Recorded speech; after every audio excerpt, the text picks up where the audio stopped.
Hotep family, you're tuning in to the pro-black perspective on KWAZ radio. Be sure to check out the other programs on the KWAZ network, including the Bitter Medicine podcast, the Harsh Reality podcast, and of course, the Learning Curve with the Revolutionary Matron. The Revolutionary Matron's actually in the chat right now. She said greetings. So of course, I respond, peace, sis. If you want to hear how they are, check this out. This is D Webb with the Harsh Reality Podcast. Ask you to tune in where we tackle the news of the day that affects our community, only on KWAZ Radio.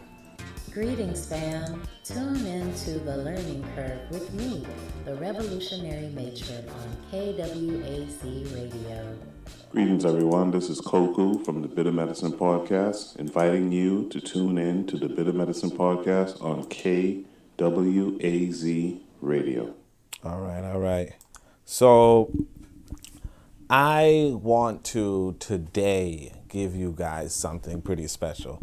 It might be that I skipped something I should have done, but really I already read to you the Nobiko speech as I realized I never actually went over it. So maybe I'll go back and do it. But real talk, you got this PDF available to you. So you can download the PDF and you could read through at your own pace as well. You can get the book and enjoy even more content. But this content right here, this one right here is really something that should be eye-opening for most of us. Right now, we have black people who kind of give in to the Democrats, kind of give in to the liberals, kind of whatever. And we don't realize that that's all a scheme. It's all a scheme. And realistically speaking, our ancestors in America, they had the opinion that they should leave this country. They thought about leaving this country. And they thought about building independent African schools, and they were told to do otherwise. And they got caught up by, I would say, a collective misunderstanding many of us have, right? Many of us have this collective misunderstanding, and that is one of the reasons why it's so fundamental for us to reorient ourselves with just the nature of things, the nature of things being, some people call it a political education. I'm starting to hint towards maybe you even need an economical education, right? And maybe I'm going to go into that for the next worship, right? But today we're on page 307. This is the Martin Delany speech. It's very edited, right? Because I don't use the G word. I don't like to celebrate white folk. I feel like if you want to know about the white people involved, then just look up the text. I was going to, part of the reason why I delayed a bit was I was going to try to find the text online, but it's really simple. Just search the condition, elevation, emigration, destiny of the colored people of the United States, politically considered, and look around maybe for full text, look around for maybe a quote that you feel is not edited, and you'll likely find that source. Then you could find all the names he has, because there's going to be this one white abolitionist who I didn't include in this book, but he includes in his book, and he's a famous person. Like, we know of him, we learned of him today. I can't remember his name right now, but the thing about him is that he's just a young boy at the time. And it's awkward. You'll hear, but it's awkward that he had this sort of importance, notwithstanding the fact that he's just a young boy. But we're going to go right into this reading and really indulge everybody. So if everybody's doing great, let me know. And appreciate you being here this Saturday morning, well, at least in the Eastern time zone. This is a portion of the condition, elevation, emigration, and destiny of the colored people of the United States, politically considered, published in 1852 WP, right? You might get emotional.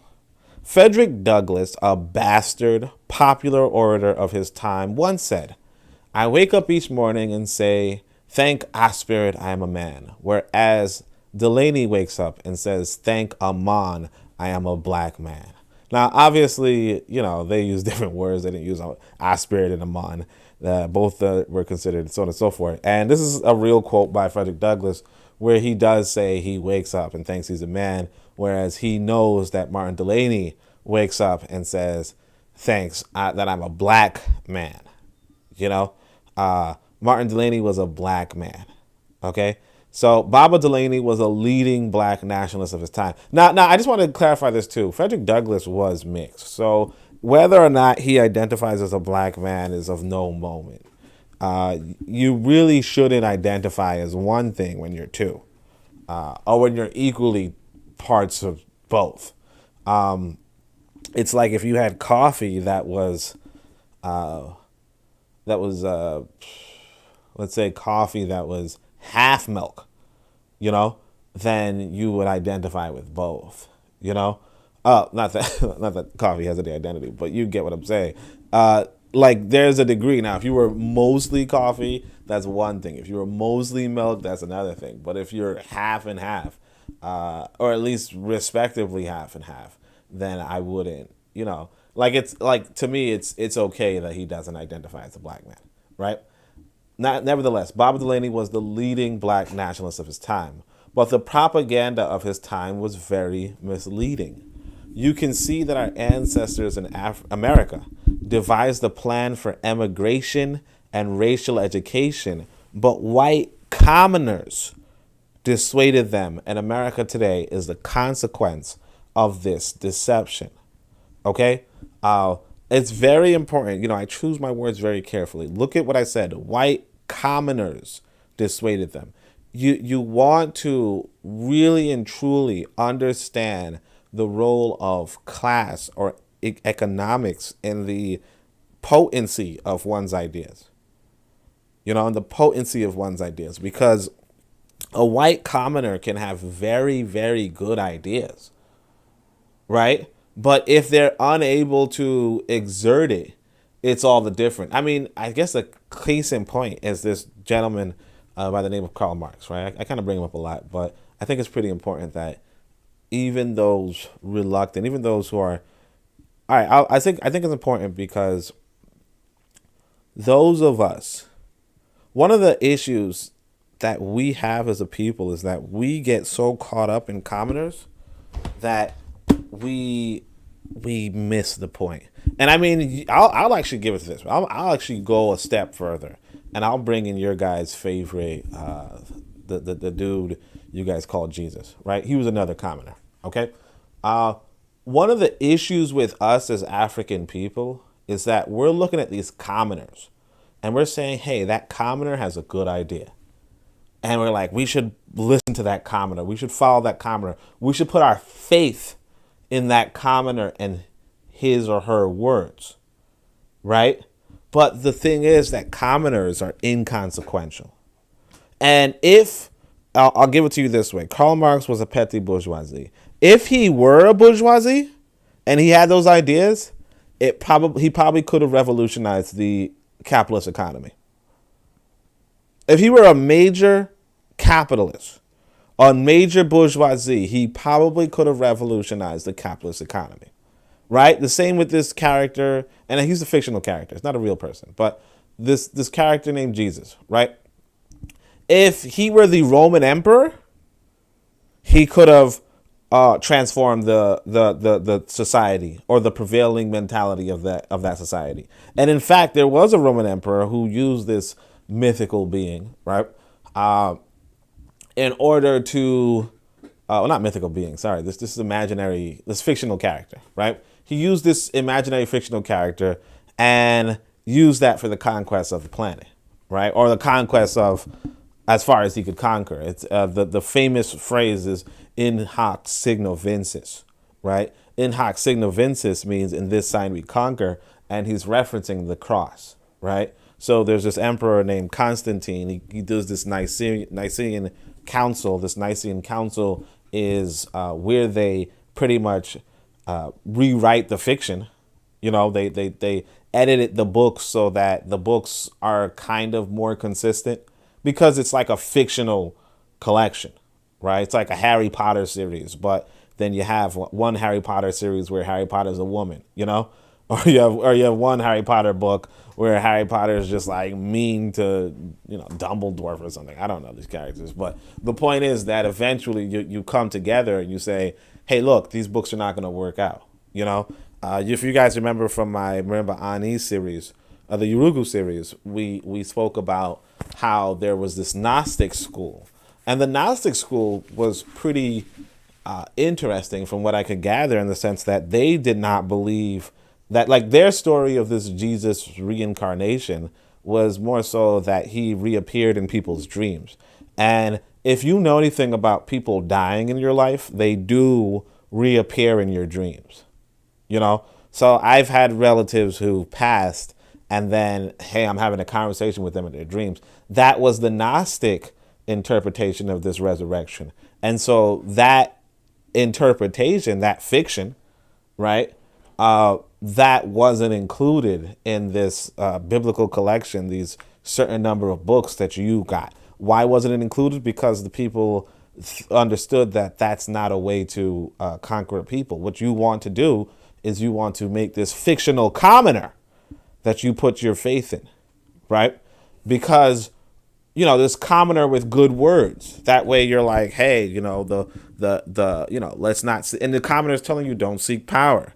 Commoner is saying don't rebel against power. The commoner is saying so on and so. The commoner is telling you all these nice ideas. Well, not nice ideas, they're terrible ideas, but they're telling you this stuff, but you still put faith in it because you're like, hey, this commoner is not a bigot. Hey, this commoner is not, so on and so forth. And that's where you're confused. Now, of course, that's the older deception. I'm really talking about the newer deception, the one in the 1830s of America. But it is really fascinating that we continually do this. Because, again, Karl Marx was the same example. He was a petty bourgeoisie. He wasn't necessarily commoner, right? But the thing is that you have a lot of white folk who are quote unquote proletarians, the Eugene Debs or whatever the names are, right? And this guy, I can't remember his name. I wish I wrote it down, but it's like probably like William Lloyd Garrison. If that's not the black person, then it's probably William Lloyd Garrison, the white guy. I don't remember which one because the names all, like it's been a minute. Bitter Medicine Podcast says peace family. Why do I put all that? To say that the commoner is like your faith in these commoners is really just an element of confusion, because it's always going to be the elite or the powerful that can do something. And you're going to see from this story that it was this belief in the nice words of commoners. And that's always what it is, really, that confuses you. And this is why, as you can see from what I'm going to tell you, I'm going to say, look, I urge you to purchase another copy of this book you are reading and hand it to another thinker. Okay? I urge you to purchase another copy of this book you are reading and hand it to another thinker. I'm not saying hand it to somebody who doesn't think, right? I'm saying hand it to another thinker. Okay? The assumption, of course, is that if you got this far in this book, you are yourself a thinker, right? Because at the moment, I'll be honest with you, most African thinkers are missing this point where we are just so consumed with the commoners. And look, at this moment, I'm a commoner too. So I understand. I get it. But the difference, I would say, is that my ambition and your ambition should be to no longer be commoners. Name any of the Africans. I mean, the only exception, and this is why, well, not the only exception, but some of the exceptions to this commoner versus elite status would be the African liberation leaders. Okay? And of course, Marcus Garvey. But a lot of the African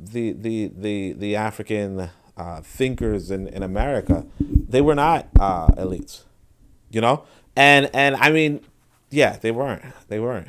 I mean, maybe you could possibly, make a case for Martin Delany, But again, you'll see that Martin Delany was tricked by these white folk, and that's going to cost him.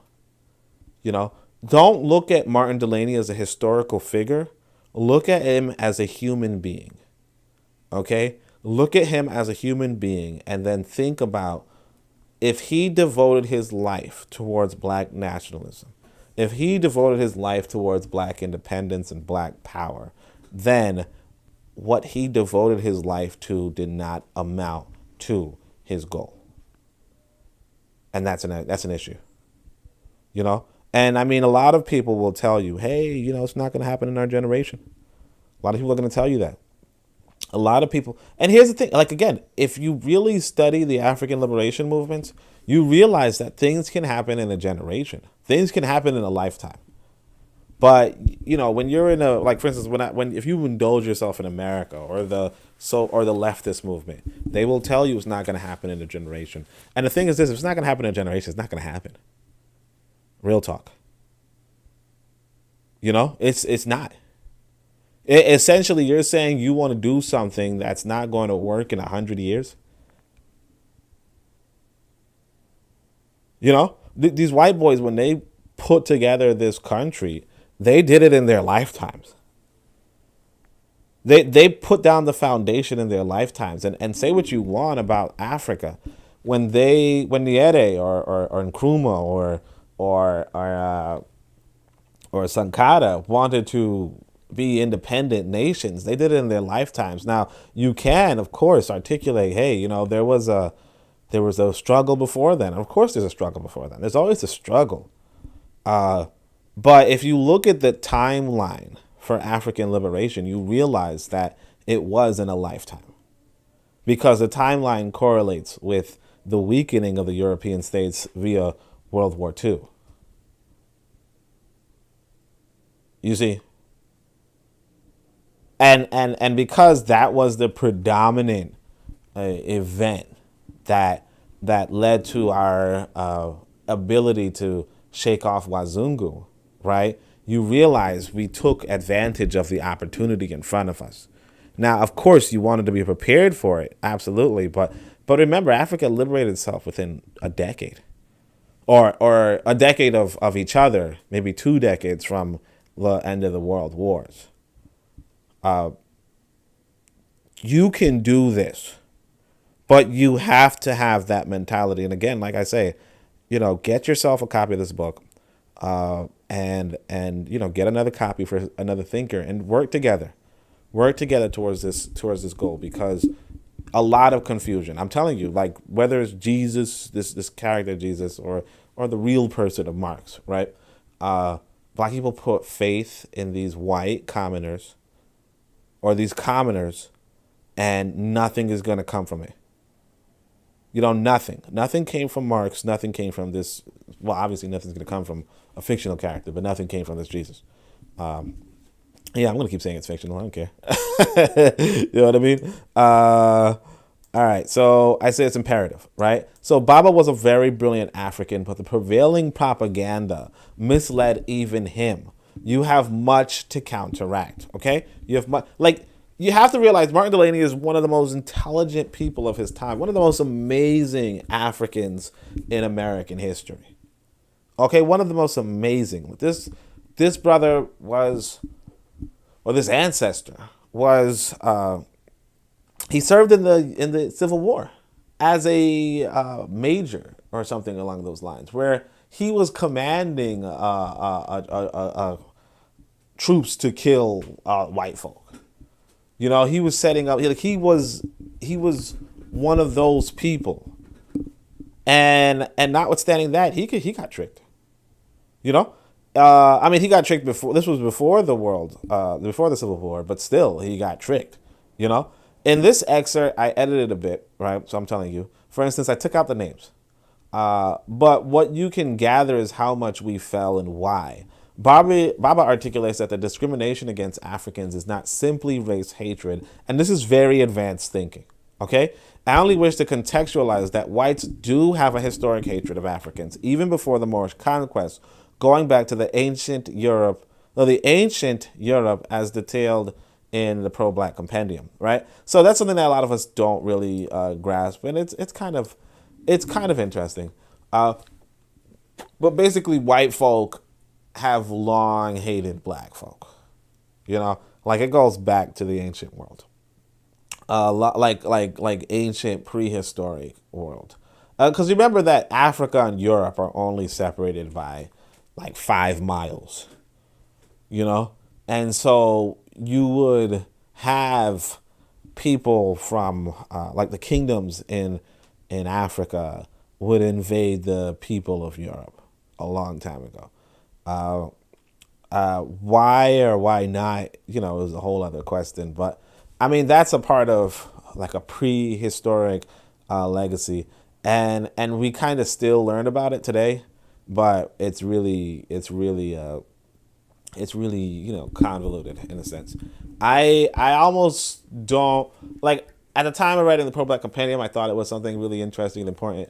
It still is something interesting and important, but I would more lean towards the side of us understanding our economic relationships right now, But yeah, there is this ancient animosity between blacks and whites, but there's not much you can do about that. It's really like an ancient world thing, right?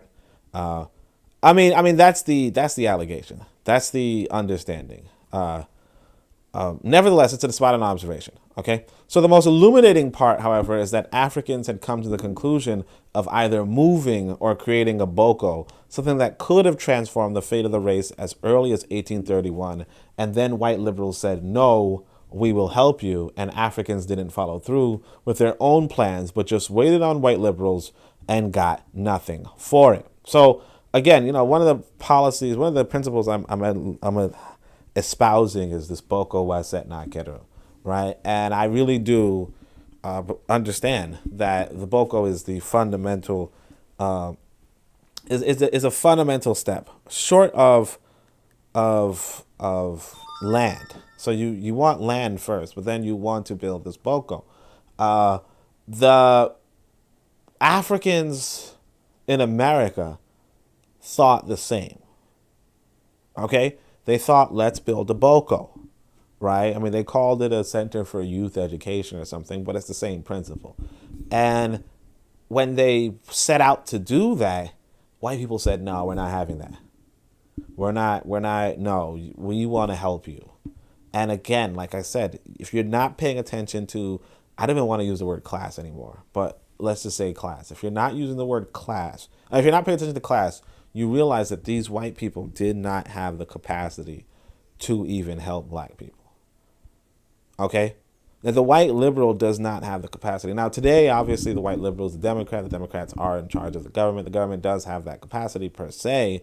But if you really understand this world, you realize that no, it doesn't make any damn sense. I'll articulate it later, but there really isn't much sense in them helping you. That there's really no sense in them helping you because, one, they have to help themselves first, and two, you're not really qualified. You know what I mean? That they're really there's just no real reason to help out a human being who doesn't help themselves. It's like, I'll give you an example. Let's say I have a lot of food and there's somebody outside. Oh, actually, there's this funny, not funny, but there's this this subreddit. So Reddit has this thing called, has different channels or whatever. They have one called choosing beggars, right? And the idea is that you would see someone, like somebody would ask for something and be choosy about it, So like, how like there's a famous phrase, beggars can't be choosers. But one of them was like a common one, I think. Well, I don't really look at it anymore, but a common one, or one that, would come up quite often, is this idea of somebody asking for food and then being like, oh no, like saying that they're on the near starvation and saying, oh no, I'm a vegan, like rejecting food because they're vegan. Now, obviously there are certain foods you would reject notwithstanding, because of whatever reason. Nevertheless, the principle is there, right? As to say, if you're getting something for free, right, then either take it or leave it, right? I mean, obviously you could leave it, sure, but then like the principle there is so much. It's just that if the person you're trying to help doesn't take your aid, then you don't help them anymore. You know what I mean? So like if I had some food, like I had some, dinner or whatever, and then some homeless person was like, and I was like, hey, here's some food. And they were like, nah, I don't know where whatever. Then it's like, okay, that's fine. Like, that's fine. I understand that reluctance, but I'm not going to bring out other food for you. You know what I mean? And I'm not saying that. Now, again, like I said, there are some dietary restrictions, obviously. So take this with a grain of salt. The most important communication here is this idea that, fundamentally, all right, so say it this way, right?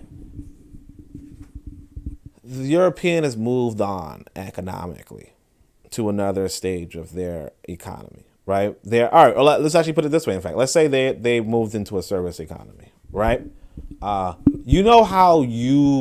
our people constantly make this complaint about the service of black businesses, and a lot of us say, hey, don't mind that, or don't mind that, our pricing and all that kind of stuff. And it's like, sure, you can say that, but you also have to realize, right, that listen to what people are saying to you.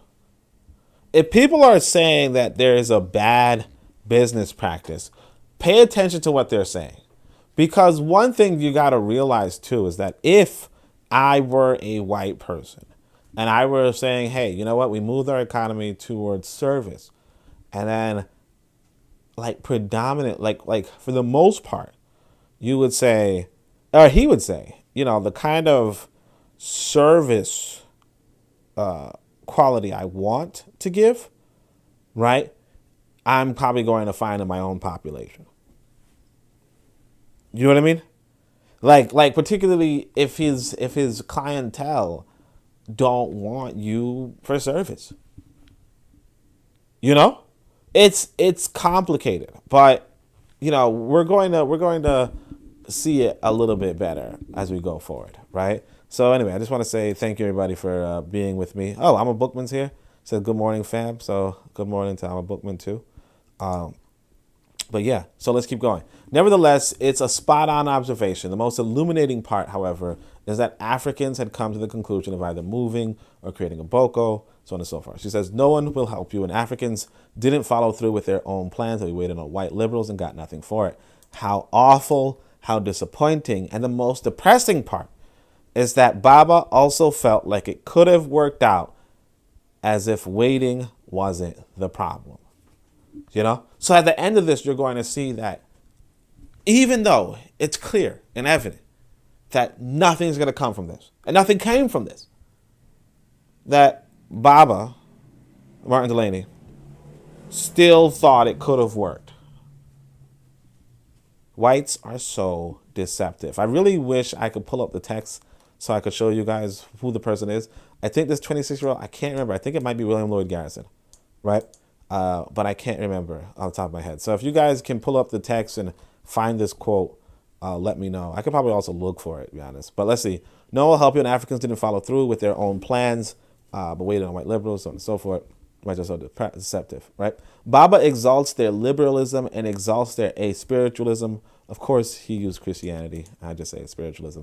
And you see firsthand how bad white domination is to black thought. The truth is that nations, see the glossary, are mutual aid societies for elites. Okay? The white liberals weren't elites, but commoners. One was a 26-year-old boy, not maybe William Lloyd Garrison, okay? I can't remember, but it might be him, right? Baba appears to sincerely have wanted the fate of our race in the hands of a 26-year-old boy, a commoner no less. So for those of you who do not know William Lloyd Garrison, I have to look it up. Give me 2 seconds. I'm gonna have to look this up. So here's how you can search things. Really, I'll show you how to search things. So you just take a quote like this. Okay, so this is probably a quote I didn't. No, you see, he might not have said "we the Africans." So just take this part, because sometimes with these words, I kind of like they might have said Negro instead of African. Okay, and so for that, it's harder to search. So you just take that search, you put it in your search bar in quotation marks, right? And then it says no results found. No, actually, all right, so check this out. I'll show you guys. Guys and gals, right? Let's see if I have it. So you see, I searched this thing, right? It says, it does tell me no search results found, but then it also shows me, it says without quotes, we have this. So sometimes quotes are going to be messed up because of, you see, when I pasted it had, because I pasted more than one page, it made thata instead of that, right? So that's what it says, that as instead of whatever, right? So it says, did you mean that, right? But anyway, but you see this is Google Books, so it might be freely available here, okay? And maybe it's all these pages, but this is it. This is the text. So when we get to this 26-year-old, so right here, in truth, and he's gonna name Benjamin Franklin and Roger Sherman. I didn't include those names in this book for obvious reason. Yeah, so it's Mr. Garrison. So William Lloyd Garrison was that 26-year-old he's going to talk about later. Either way, he's 26. He's not wealthy. He's not well-to-do. None of that. And he's like, yeah, we need to put our... Like William Lloyd Garrison speaks at a convention where Africans are. And African people are like, yeah, let's follow this guy. A little boy. 26. Little boy. No power, and they were convinced. Either way, that's how you would search for things. That's how you would find things and all that kind of stuff. And it's not always going to be Google Books, but that just happened to work this time, so we just used it, right? So let's see. The white liberal wasn't even elite, but commoners. One was a 26-year-old boy. Baba appears to sincerely have wanted the fate of our race in the hands of a 26-year-old boy, a commoner no less. Whites are confused on nations and confusing black people. You see what I'm saying? So William Lloyd Garrison might be like, hey, the goal, like he might sincerely be like, hey, we need to be about anti-slavery, might need to be about this one and so forth. And he's not realizing that the nation of America was built to benefit people above even William Lloyd Garrison. You see? And so while he's like, hey, we're free and we could do whatever we want and I'm going to do this, he's going to come up against the reality that he can't. But he doesn't know that. He's 26. He's 26. He's a youngin'. And he doesn't understand the fundamentals, but then he's talking in front of a bunch of black people who probably understand even less. And they're like, oh, wow, a white person is on our side. That's what I've said about, whether it's this mythical Jesus. Jesus was made up, obviously. But or this Marx. They're saying things, but it's all well and good, but it doesn't make any sense if you really understand what these nations are for. What's the purpose of these nations? How do they operate? When you go to England, the Queen of England makes a lot from all of these deals that's being done. And so all of these deals are meant to benefit her first and foremost. Same with these politicians in America. You make this law and it's like, people are like, hey, what about how Hunter Biden is a druggie or something? And it's like, yeah, nobody cares. He's locking up heroin addicts that aren't related to him. He's not just locking up heroin addicts. It's there to protect him and his business and his people, not your people or not other people. If it's a white heroin addict, he's like, put him in a prison. And if it's a black heroin addict, he's damn sure he's going under the jail. Like the community wasn't built, or these nations aren't built for, black folk who want to take heroin. But it doesn't mind elite whites who do. That's just what it is. So yeah, white people are confused, and they're confusing black people. Some will say it's white cunning that oppress black people, but it may not be. You know, the whites are ignorant themselves. In many ways, black naivete and white naivete operate hand in hand towards black powerlessness and the lack of black nations. As Baba reasons, and he knew them, these whites may well have been well-meaning, like the divers, Eurasianists, leftists of today. You know, the white leftists today might be well-meaning, but as commoners, they were powerless, and black people had no cause to listen to them. Okay? Again, you do not want to be a commoner. So you build a system to get you out of this commoner being. All right? Because you will be just as powerless as those white folk who are saying all this good stuff. You know, this white girl actually gave the story. She was like, oh, you know, I used to have to pay. When I went to school, they denied me lunch because I was in debt for school lunch. She's not better to do than you. In fact, there was, like I told you guys the other day, I told you guys about this TikTok, I guess, where this white boy is talking about broke Bobby, I think, right? And broke Bobby is the poorest person in their group, or not the poorest person, but of the people who make over $100,000, he's the poorest. And he makes the least at $125,000. So they call him broke Bobby, right? And the thing you want to notice is that there was outrage from other white people, like, that's broke? Oh man, no. Sure, whoa, I didn't even know that was broke. That's what it's all for. And the reality is, look, white people obviously can, you know, break that barrier, of course. But the reality is that there are a lot of white people who do not qualify as anything but broke. And the thing is this, that those same white people will have those nice opinions. They will say, oh man, shoo, you see how the capitalist class is stealing from all of us? Or, you know, the capitalists, blah, blah, blah. And they're really genuine. You see, one of the issues that we have, and this is where we get confused too, is that a white person will come along and they'll tell us all these nice ideas, and then we'll be like, wow, I was told that I shouldn't trust white folk, and here I am. I feel ignorant because here this white person has a good opinion. And, you know, that's how white people can get you. White people can trick you into liking or even loving them, right? Because the commoners will have dumb opinions, right? Or will not understand nations. And because you don't understand it, and you don't understand race anymore, because you're just like, what? This why I thought white people were evil. I thought white people were capitalists. I thought white people were well to do. I thought white people were, you know, because you have these exceptions or you have these weak commoners, you begin to attach. And then sure enough, this white person's sleeping with you. You know? Sure enough.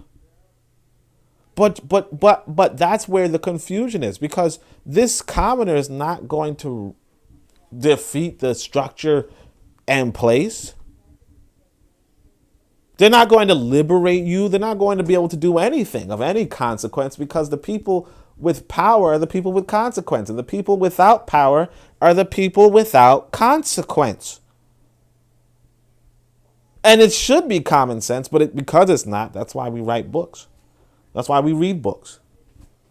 You know, and the thing is, you know, you might hear it from me and be like, well, it's common sense what you just said. Sure. Find me another book that tells you that. You understand? You need to break it down. You know, part of the reason why I wrote a book, to be honest, is because I figured, look, I might not live that long. You know? I want people and future generations to read this. I want this book on your bookshelf to the point where, I'll give you an example, in fact. My uncle passed away, right? And he just left a bookshelf behind. And then I looked through the bookshelf. My father didn't want me touching any of these books. In fact, he wanted me to return some of these books, right? He didn't want me touching it. He was like, that's my brother's. You just leave it. And he just leaves my brother's, his brother's bookshelf alone. Nobody touches it. And of course, I walked by and I noticed a few books. These were like science books. He was a physicist kind of person, physics related kind of person, right? Physics and math guy, right? So, I picked up a few. I said, hey, can I get this? I didn't know that, they were like relativity books. I was like, yeah, let me read this relativity book, right? I haven't read it yet, to be honest, but still, it was a long time ago. But notwithstanding, that's what I want from you. I want not that you pass per se, but even when we all eventually pass, right? You leave this bookshelf behind. Somebody walks by and says, "The Book of Power. I never heard of that. Well, think I could look at this?" And they look and they're learning and they're growing. The message continues. You might understand something, but you really want our people to sit by, read, and do things and become things. Because a lot of us, I'm telling you, if it's not Jesus, if it's not Muhammad, if it's not Marx, right? If it's not, if it's not those people, like a lot of us are not really that faithful to it. Like a lot of our people are in those arenas, and you have to at least tell them, hey, look, those are commoners. They were powerless. And one of them was freaking not even real, right? Don't get caught up in that. Don't get caught up in that. And I shouldn't even say Muhammad was a commoner. It looks like he eventually became an elite, right? So you want to look into that as well. Just like Lenin, might have started out as a commoner, but he accelerated himself to an elite. That's what you want to do. You want people who can lead political parties or lead revolutionary groups, lead armies. This is what Muhammad and them were doing, right? It's what Lenin was doing. They were leading armies and leading struggles against other people and making new systems that benefited their people first and foremost, and benefited them first and foremost.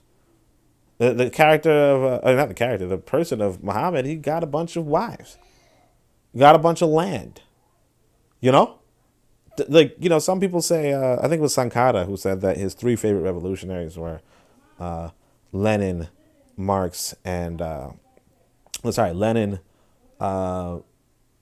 Muhammad, and Jesus. Now again, Jesus wasn't real, but Lenin and Muhammad, yeah, they legit did lead revolutions in a sense, and got their land, got their own nations, got serious power, and got serious benefits to themselves. And the sooner you realize what it means, the sooner you realize, hey, what we have to do as a people is we need to get our mind right. We need to get off of these misconceptions of, just faith in Marx and faith in Jesus and faith, we have to get off of these misconceptions, right? And, all the commoners and all the well-meaning, and forget that, screw that. You could have well-meaning whites. Like that's something I didn't understand when I was younger either. I was just like, what? But when you, this is the difference, okay? This is the transformation, and you're going to get it. Just make sure, like I said, have these copies. Just put it prominently on your bookshelf. Your family comes over, looks at your bookshelf, opens the book, reads through it, and says, hey, can I borrow this? You say, sure. Then you put out your other copy. It's a book trap. Do the book trap, okay? But as commoners, they were powerless, and black people had no cause to listen to them. But our ancestors did, and then sat and waited and wondered, after not providing a school for their own, why they were not prepared to take over the industries of another race. It's depressing. As on Cobia, we have to ask, why should whites develop institutions and hand them over to blacks? You have to ask yourself that. Seriously, you want to ask yourself, why should whites develop institutions and hand them over to blacks? It's like Amazon. If Amazon were, let's say we said Amazon were oppressing black people, right? Why should this person, Jeff Bezos, why should Jeff Bezos develop this international company and just hand it over to a black person just because some black people once upon a time felt like they were being oppressed in that institution? It doesn't make any damn sense. It doesn't make any sense. It makes sense in the victim mentality that you're used to being spoon-fed. It makes sense in the victim mentality that you're used to being spoon-fed, but it doesn't make any sense today. This nation, is a system, is several institutions, right, developed by white people over generations, right? Like the laws, the white people probably release, I don't know, maybe 1,000 plus laws on the national level every year, right? In regard to the local level, maybe hundreds every year they're reducing. And you're saying, well, because you guys oppressed us, because you guys used us, you should give us that nation of yours that you built up. It doesn't make sense. Even when you talk about, like, I'm not even going to, but like, it doesn't make sense. It doesn't add up. We put together a nation, or white folk put together a nation for themselves. And so it behooves you to not as well. And if you feel like you were unjustly done over by this nation, all well and good, go build your own. Right? It does, and then you go back to the text, it does not make sense considering how difficult making institutions is. Handing over institutions to other people doesn't make sense considering how difficult making institutions is. You do for yourself. Don't let anyone stop you from that. You are fortunate, Ancopia. Okay? You have this book. You have no excuse. Your ancestors thought, let's move, let's build a school system, and confused whites dissuaded them. No one should dissuade you. You should be persuaded. Come, do this. Boko wase keru. Okay, that was just the introduction. Really, I should have been a lot quicker, but I want you to really get what we're talking about here, right? See in the comments, Kofi said greetings. Greetings, Kofi. Bit of Medicine says greetings back. And Revolutionary Matron reminds you guys to hit that like button. Kofi says, don't do FBAs like that. What did I do for FBAs? That's what I want to know. FBA is not a real group. Everybody knows that. They're not a real group. Everybody knows that. They're like, yeah, they're not a real group. But let me know what I did to these people. There are Africans in America for a long time, obviously, right? I wouldn't use that acronym. I wouldn't justify homies or Tariq's latest scam, by calling, those people that, Martin Delany was brilliant in his own right. He doesn't need to be reduced to an acronym created by a pimp, Martin Delany, Martin Delany was of the same belief, surprisingly, because again, he's one of the strongest black men of his generation, one of the most remarkable black men of his generation. And even he thought, why can't you guys give us more jobs? It's like, because why should we? Like, why are we building institutions for you? All right, hold on a second. So check this out. This is D Webb with the Harsh Reality Podcast, asking you to tune in where we tackle the news of the day that affects our community, only on KWAZ Radio. Greetings, fam. Tune in to The Learning Curve with me, the Revolutionary Matron on KWAZ Radio. Greetings, everyone. This is Koku from the Bitter Medicine Podcast, inviting you to tune in to the Bitter Medicine Podcast on KWAZ Radio. All right, make sure you guys subscribe and all that. Also, know that you can find all the links to these podcasts in the description below. Okay, so click on that, and we can, just really, it's really good content from all of them. Revolutionary Matron is doing the like a Claude Anderson book. Claude Anderson's really on that victim mentality as well, but it's good to hear from a very intelligent sister in explaining, like the nuances and the reality behind what he's saying, and of course, Bitter Medicine is doing his like very scholarly papers over and over, and the Harsh Reality Podcast is discussing the things that are happening as they're happening, and giving a really good, powerful, masculine, like there's two brothers, and they're giving this nice perspective on the different news of the day. So be sure to check out all 3 of them. Make sure you subscribe and make sure you comment on their pages and like stuff as well. It's really good to see that kind of activity, right? Right now, I'm only getting, like, a lot of the comments I'm getting is a bunch of like spam comments. Those aren't that great to see. But if somebody is reflecting on some sort of, or even ask a question, that's good too. But let's go into this. So, in view of these truths, our fathers and leaders in our elevation discovered that as a policy, we the Africans were selected as a subordinate class in this country, not on account of any actual or supposed inferiority on their part, but simply because, in view of all the circumstances of the case, they were the very best class that could be selected. They would have as readily had any other class of subordinates in the country as the Africans, but the condition of society at the time would not admit of it. In the struggle for an American independence, there were among those who performed the most distinguished parts.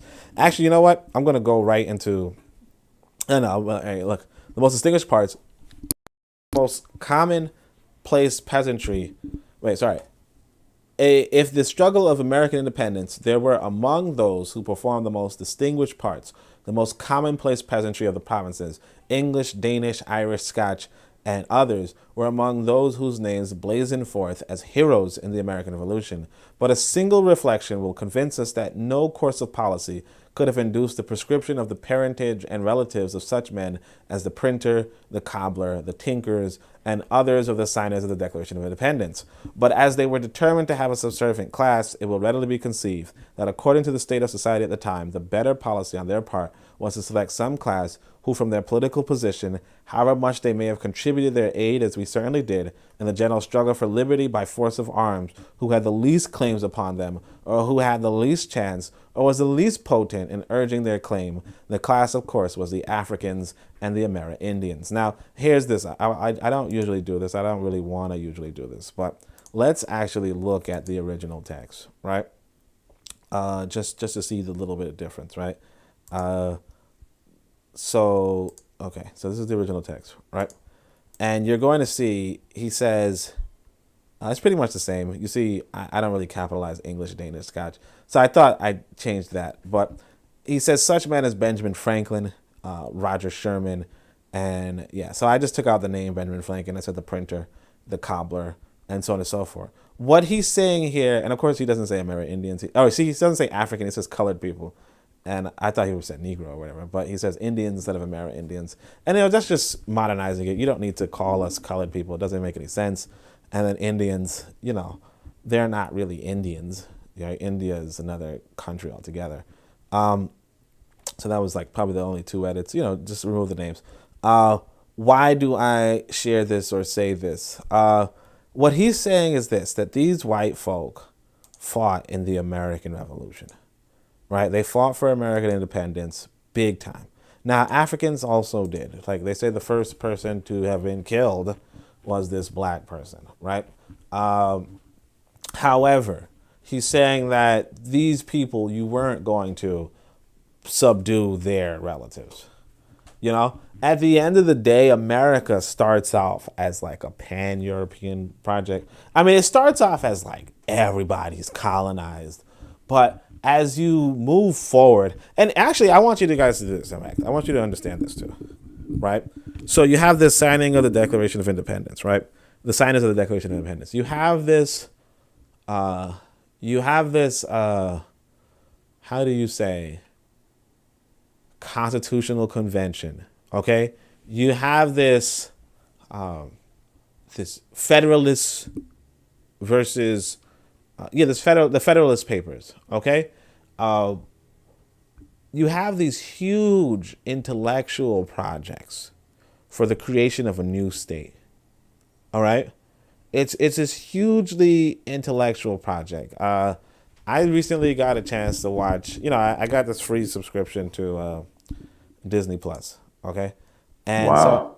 All right, ladies and gentlemen, Machiavelli. As soon as you say something silly, right? All right. No, but I have this free subscription to Disney Plus, and so there's this show that was really hyped up called Hamilton. Okay, Hamilton. I actually didn't mind it. It's good if you know what you're looking for, right? So it's basically a hip opera of the of this just person named Alexander Hamilton, who was one of the really hard-working individuals for the creation of this American country. Okay? So he's writing and writing and writing different arguments and different debates on how to organize an alternative economic and political structure, right? And he's bringing it to the people who can. He's bringing it to George Washington, who happened to be a general at the time, fighting against the British, right? He's like George Washington's an elite. Now Alexander Hamilton himself would be a commoner, right? But he understands that in order to build, like he understands to bring the good text in front of the right people. So eventually he becomes George Washington's left-hand man or right-hand man or something. His impediment is that he's like an immigrant from a Caribbean country, right? And so he's not an established elite. He's kind of just like a poor person, but he's able to. He's a good writer, and what Martin Delany is saying is that, notwithstanding all that, like his parentage, his family, his lineage, like when you look around left and right towards who really began this white country, you realize that a lot of the prominent people, the Benjamin Franklin, the Robert, the whatever that other guy is, the Cobbler, I guess, the George Washington, the Alexander Hamilton, the so on and so forth, a lot of them, or most of them, are white people. And so when they decide to formulate a nation, that nation is going to benefit those people. Now, you might have been killed for this nation, right? You might have worked hard in the fields for this nation, right? You might have done, you might have been a nice blacksmith for this nation. But if you really, like I'm telling you, you guys want to probably go look at this, and if you have Disney Plus, just look at this Hamilton thing, and you realize this guy did quite a bit, and it would behoove us to, to not understand that his role in the creation of the nation, by like essentially they create this, or he actually, but him and others create this whole this whole trilateral government kind of thing, right? Or the setting of terms, how long a president's term should be, as opposed to, back then it was like a king had all these powers. A king was the judiciary, the executive, and the legislature, right? They changed that to make it 3 different fields, and the president has this long a sentence, and they really debated it. Like today, we're like, oh yeah, 4 years, that's a good sentence, and that's a good term. 4-year terms, that's good. Back then, it was like, should it be 6? Should it be 4? How many Supreme Court justices, so on and so forth. They designed this thing, they designed this thing, or a handful of them designed this thing from jump. And then, of course, when they were hiring for political positions, they put this guy as Secretary of the Treasury. In fact, I think he creates the Treasury or something like that. It's these huge tasks.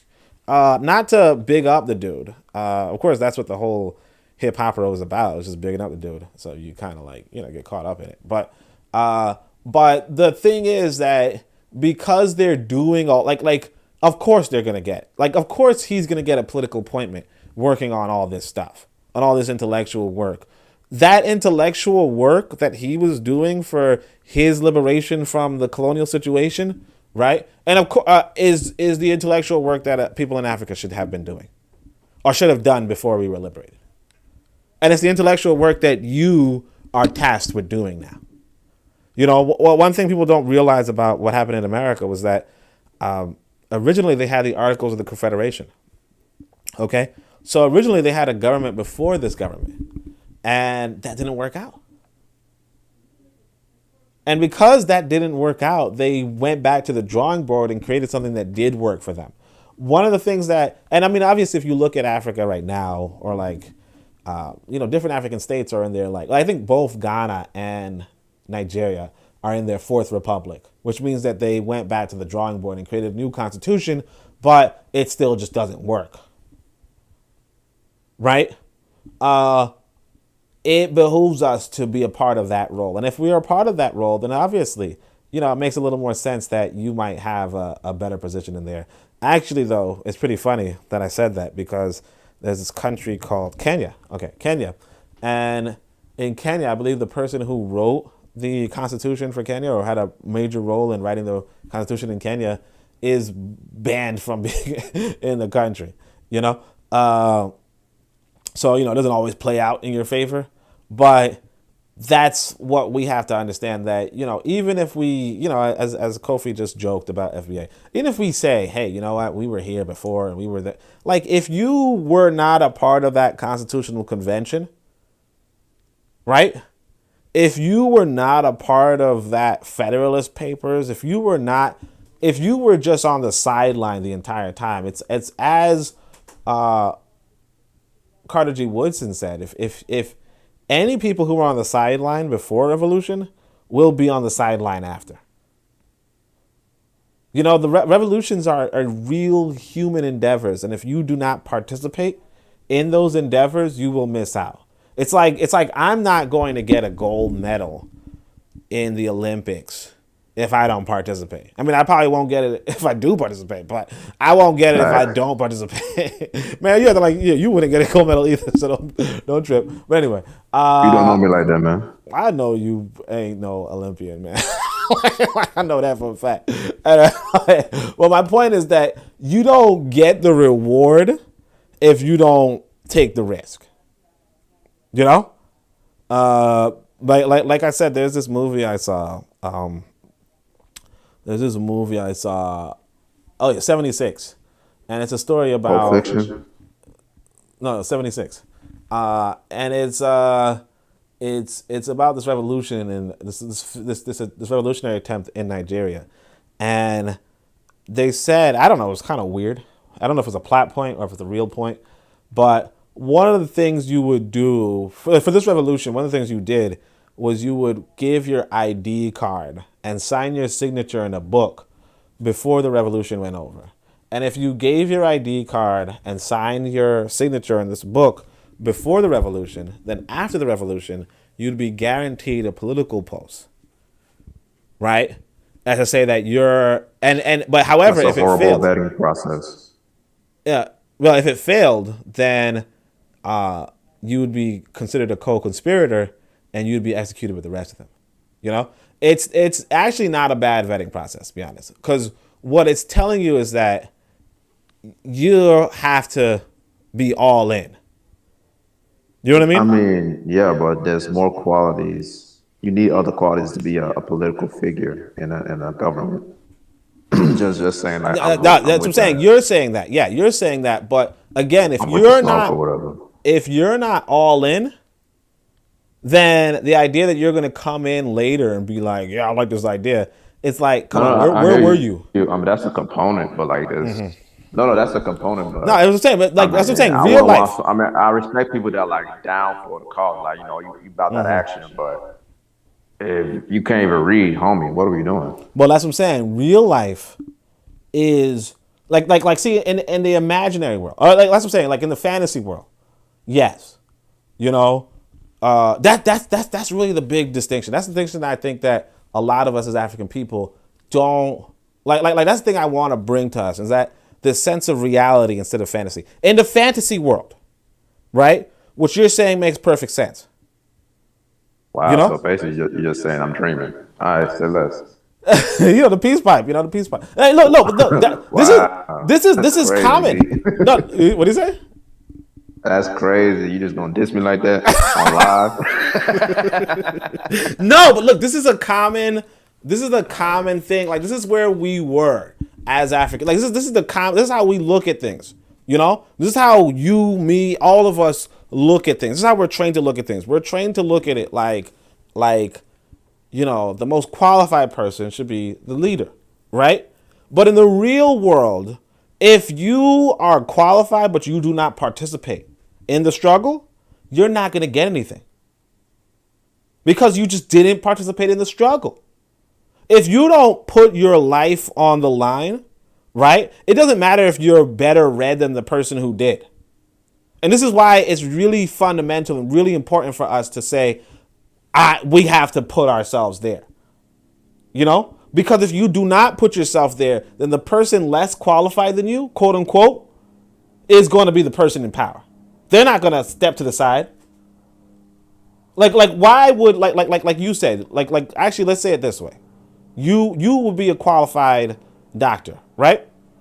Easily. Okay? But if you're not willing to fight for that doctoral position, or if somebody else is willing to become that community doctor, like really put their foot forward and like, I don't know, maybe kill the other doctor, whatever, right? They're really willing to do that. Then they're not going to be like, okay, what? yeah, whatever it is. But like what I'm saying is that they're not going to do that and then be like, okay, come in, Machiavelli. It's your turn. Here, I got your seat. I got your seat warm for you. You know, that's not the real world. You know? These people in this movie, they're organizing the assassination of several political leaders, you know, all over the country, right? And they want to know if, like, they want you committed to the cause. And sure, if you are committed, if you participate in this sort of thing, they're not going to be like, I mean, maybe they'll turn on you, who knows? But usually they don't, because you're a person they trusted and could trust. Whereas if you said, you know what, I'm not really about this, you know, I don't want to do this, right? After that's done, why would they trust you? You know, when they needed you, where were you? You know, you might be able to read better, you might be able to think better, you might be deeper, you might be so on and so forth. But where were you when they were, like, where were you when Mugabe was, I mean, you're going to say you wasn't born, but where were you when Mugabe was taking over? Next point I was about to say. Were you asking me? I wasn't even here, bro. Exactly. Where were you when Mugabe was taking over Zimbabwe? You know, where were you when Nkrumah was taking over Ghana? Where were you in the Ade? My parents weren't even born. What are you talking about? No, I'm saying, but like you get what I'm saying though. Like the people on the sideline, right? They're not gonna be in the front. Like if you weren't on the front line before, you're not gonna be on the front line after. That's what it is. That's why in the gym. You said what? Exactly. You weren't in the gym. You know what I mean? It's like I mean, you know, you can't use that example perfectly, but there's a lot of gentlemen who are like loyal to the women who started with them. You know? Sometimes they're not loyal to the women that started with, but you know, notwithstanding, you know, there's a reason you are though. Cause you're like she that's not even the right lyric, man. But yeah, she valued you before. I mean, yeah, I guess. I mean, it's just a different part, man. It's a different part. I know it's a sample. I got you, man. All right, so let's go. The class. Okay, so yeah, that's what it is about, though. So the reason why white people are the reason why they subordinated black folk is because they weren't the signers of the Declaration of Independence. They weren't at the Constitutional Convention. They weren't having these political debates. They weren't. You know, if you guys don't know about Benjamin Franklin, the guy is like a massive inventor. I mean, there were black people who made some inventions, absolutely. But that's not even. He was just outside. You said what? He was just outside. They were just outside, you said? Nah, Benjamin Franklin was just outside playing in thunderstorm. That was it. Oh yeah, okay. I don't know about that, man, but. That's how he playing in thunderstorm. Got hit by lightning. I think he purposely put a key on top of on the string in order to. So either way, he got problems. He was crazy, yeah. I mean, that's crazy. I mean, but like no, but the thing that this guy makes is the oven. Like he makes the oven or something like that, or like he develops the oven a little bit further, and that's like a pretty damn good invention. I need the oven for when I got a grill. You said what? What I need an oven for when I got a grill. I don't know about your teeth, man, but okay. All right. Anyway, but yeah, the American Indians, who in the early settlement of the continent before an African captive, you just catching on to that? Huh? No, I was gonna ask, not a feather. Oh, yeah. All right. Anyway.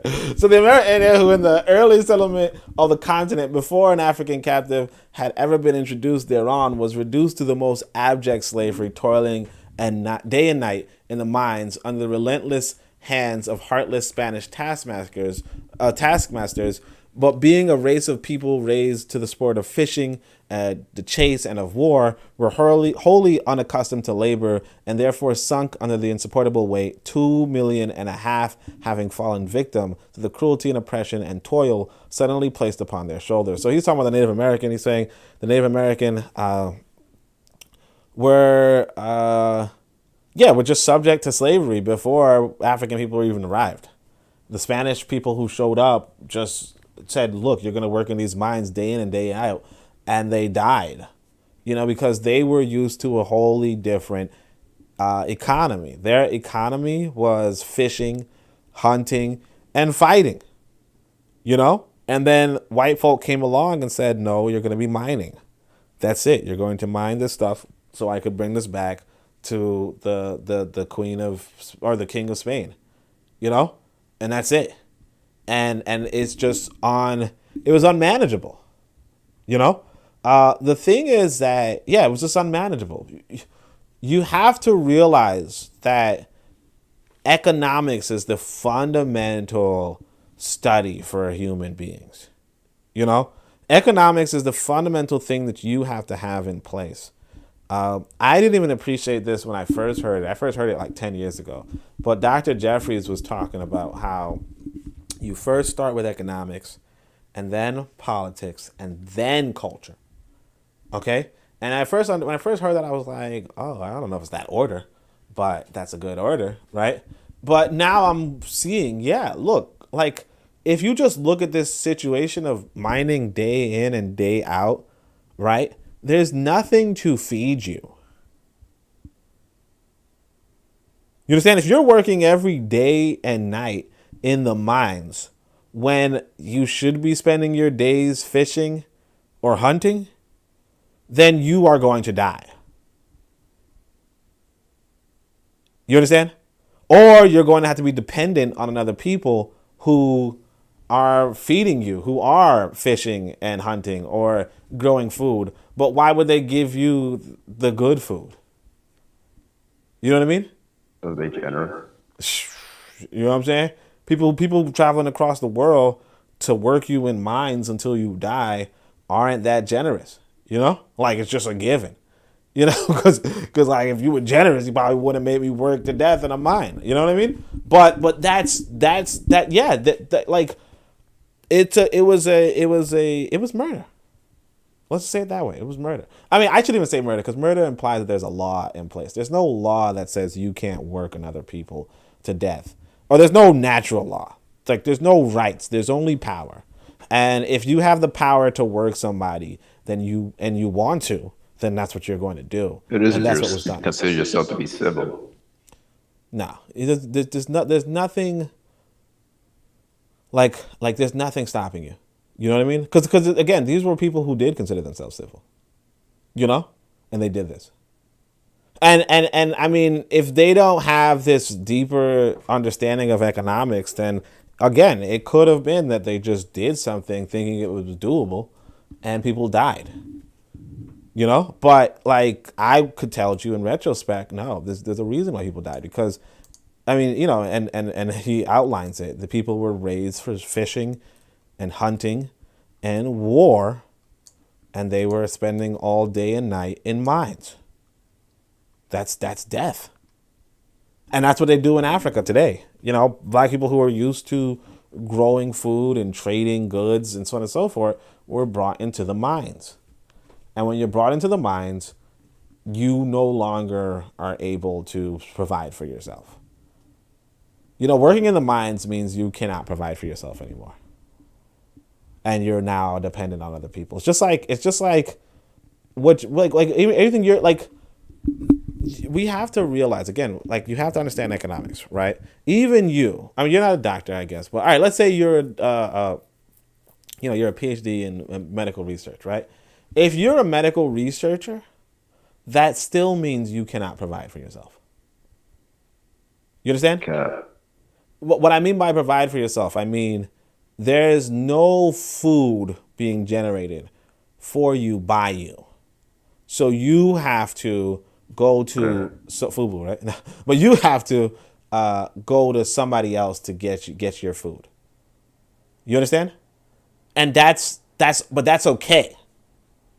You understand? That's okay in your own community.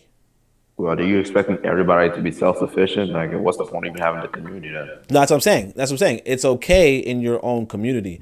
If it's not your community, however, right? Well, what makes it not your community?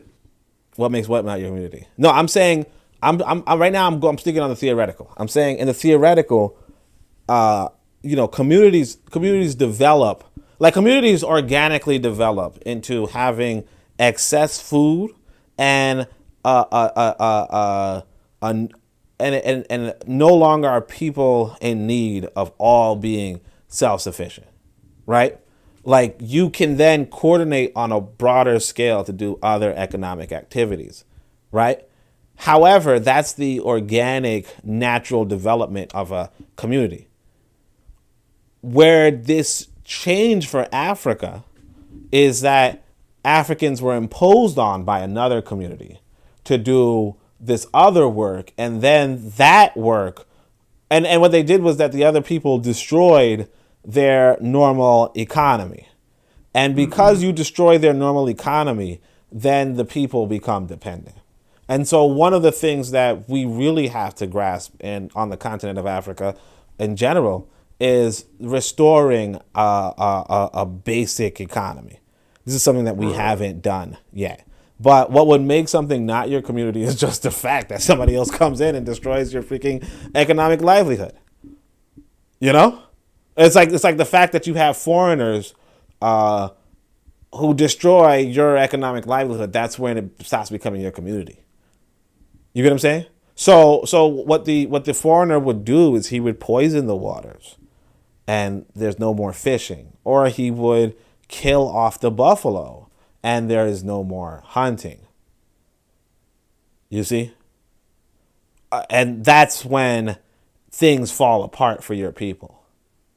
And what makes it worse is that you're now forced to mine. You know? You're now held back by another people. And this is what they did, what you call slavery, where, you're taken. Think of it this way. You live somewhere, right? You live on this planet. Yeah, you live on this planet, right? Yeah, okay, of course, right? If somebody forcibly moved you 8,000 kilometers away, right? That's just a random guess. I don't know how big the Earth is, to be honest. But they move you 8,000. You're like, you said what? He just ran into 8,000 kilometers. Like, bro. I wanted to say miles, but I don't like using miles, so I'd say kilometers. Now it seems like a large number, right? Yeah. All right, but anyway, they randomly move you there, and they say, "Here, now this is where you live," right? And then you try to leave, and they catch you because you don't even know the terrain, right? You're in big ass trouble. You don't have any phones. You don't know anybody around you. You're in big trouble. And so, but you still have to eat. My people can find me though. No. Yeah. So in the case of I forgot they got the microchips in the vaccine. You're right. I mean, but it's different people. Okay, so they can find you now. Yeah. Now you in big trouble. Shit, you get. I know. you're gonna be a blip on their GPS. Google Maps. Exactly. They're like, oh, he's underground. He's in the underground tunnel over there. Beep beep beep. And you just gotta cut the thing off your arm, but you don't notice the big beeping sound. How you fall asleep?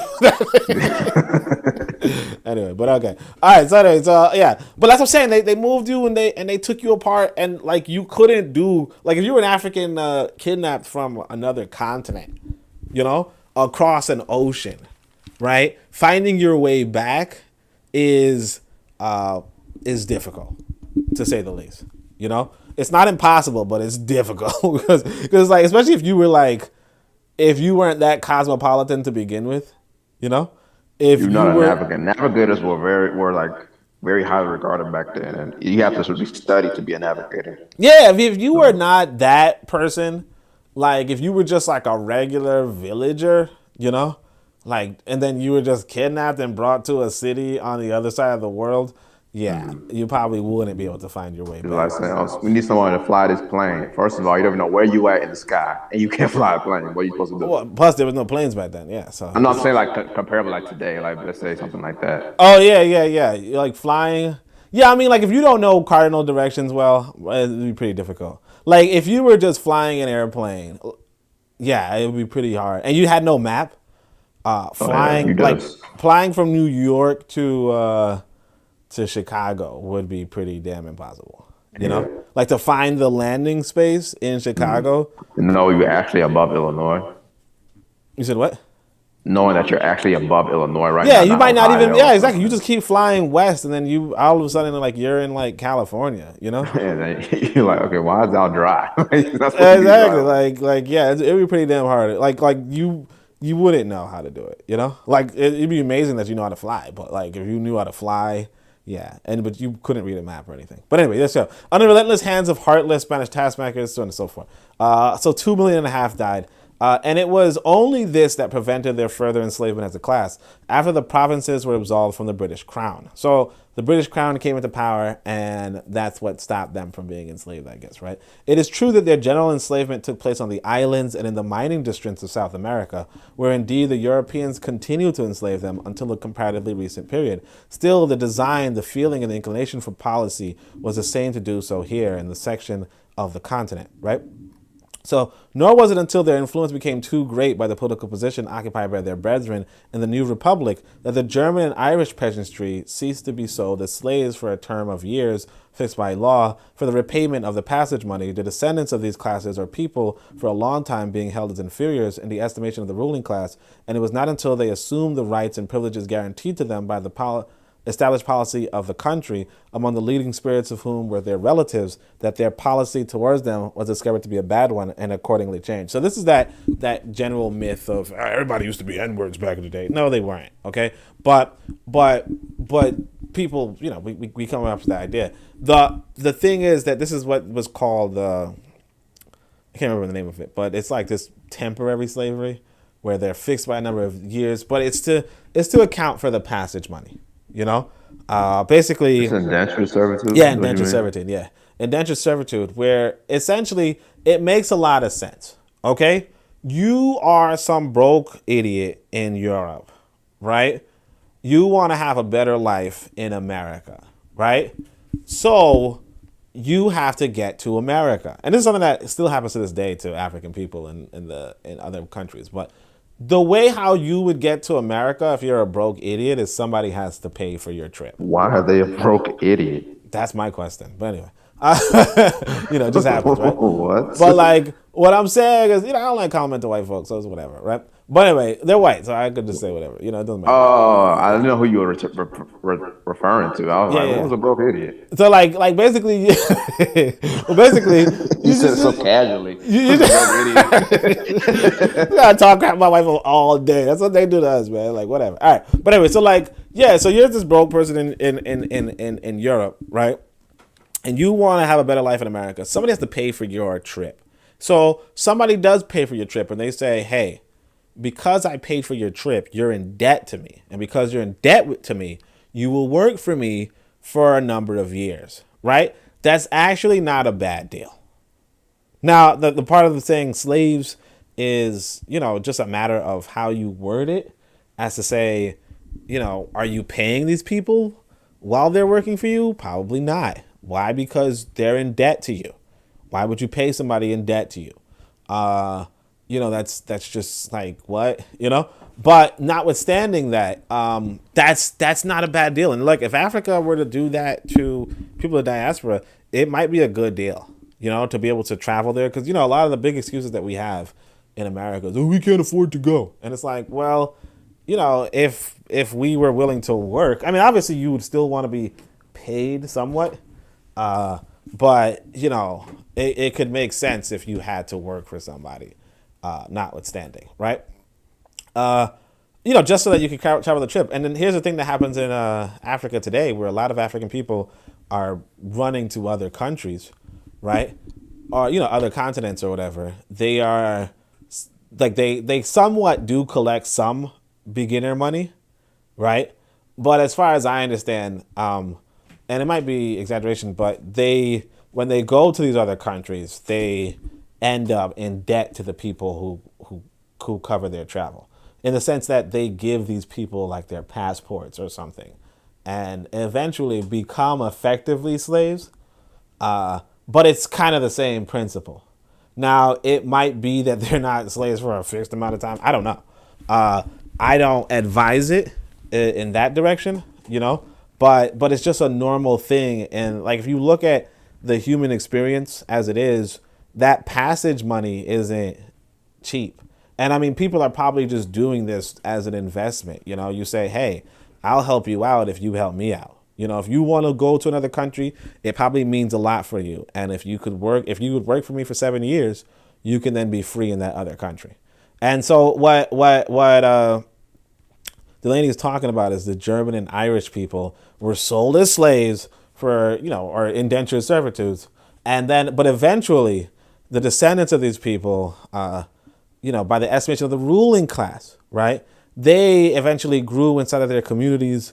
And it was like, hey, we shouldn't really treat our own people. We shouldn't treat the Germans and the Irish like this, right? So black people will look at this. Some black people will look at this and be like, see, race is subjective, and be like, hey, class, and or be like, everybody, the white people used to be N-words too, and well, it's not. That's not what it is.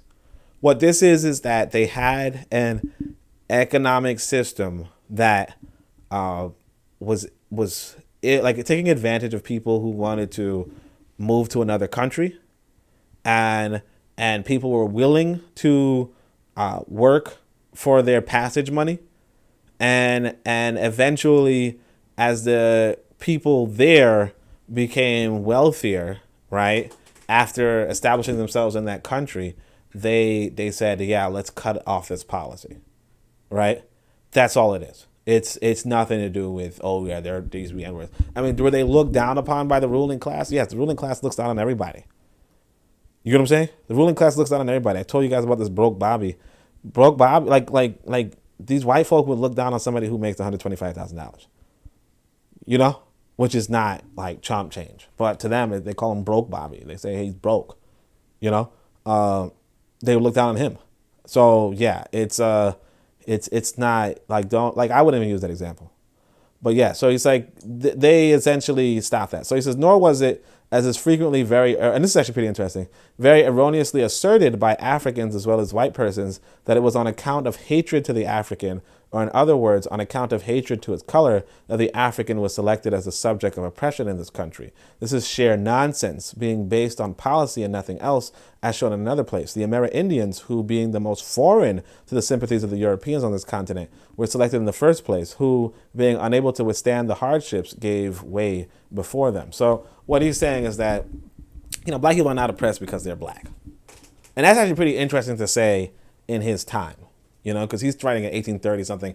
1830 something in America is during a time that slavery is happening. Okay? And he's saying during a time that slavery is happening that, yeah, white people do not look like, are not oppressing black people because we're black. Really? Okay. Yeah, right? And he's saying that while slavery is happening, which is like, it's one thing if slavery was, like, one thing to say it today. It's another thing to say it while there are like half or 90% of the people of your people are in bondage. Just so happens, just by chance, huh? Probability. Okay. Well, it's not based on color, no. Because what he's saying is that the Native American was enslaved before. Mm-hmm. You get what I'm saying? So so then he explains. He says, look, but the African race, and so he's like, and the Native American is also the foreigner. Like, the European did not know about the Native American before he came here, right? Right. But he knew about the Africans, okay? Because the African people were world renowned already. African people, not just be not, and this is not even to do with the Moors per se, but it's because white people like you have to realize too that this is like the 1400s, 1500s, 1600s, 1700s, and I mean if you go to those years, like not only were white people like not only were black people like colonizing white people at the time, but realistically speaking, like what we call medieval history or like classical African history or classical African empires, that was just history. That was just geopolitics at the time. You know what I mean? like at the time of these white folk, the Songhai Empire or the Ghanaian Empire or the Mali Empire were just were just things that were happening. So one of the maps that these white folk have of the world has a black guy holding gold. It's Mansa Musa. So they have Mansa Musa on the map. And then, we all know this too from this whole... Yeah, homie was flexing. Yeah, this whole joke of today where we say, you got to go to Timbuktu or something. Like, we used to say this joke. I think it actually might be in the Looney Tunes, to be honest. But they keep referencing Timbuktu. And Timbuktu was like today, we're just like, Timbuktu, it's a funny sounding word. Whatever, right? Timbuktu was the preeminent scholarly... was one of the preeminent scholarly locations on the planet once upon a time. Yeah, think of Oxford, Harvard, and all of them. Yeah, exactly. They're they knew who black people were. It's not like they didn't, and this is not even, and Timbuktu is not even like, could they possibly be black? No, like everybody knew they were black. Bit of Medicine podcast says, chip in the vax, sir. Very interesting to say in that time. Oh no, so he's like, chip in the vax, sir.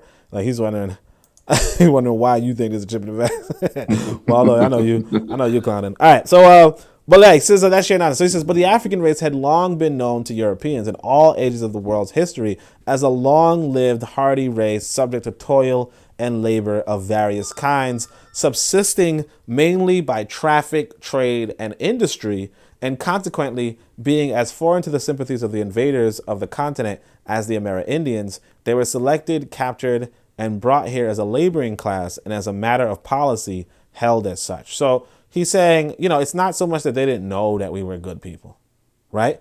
And so he goes, actually he continues, right? He says, nor was the absurd idea of natural inferiority of the African ever dreamed of until recently adduced by the slaveholders and their abettors in justification of the policy, right? This with contemptuous indignation we fling back into their faces as a scorpion to a vulture. And so did our patriots and leaders in the cause of regeneration knew better and never for a moment yielded to that base doctrine. So it's actually, it's actually pretty interesting too that he calls this, this inferiority idea that they have. He says that's a recently adduced by the slaveholders, right? But of course we know it to be like just, common damn sense. But that's what it is. He's saying, look, black folk were known. Here's the thing. Black people had a world renown for being good laborers.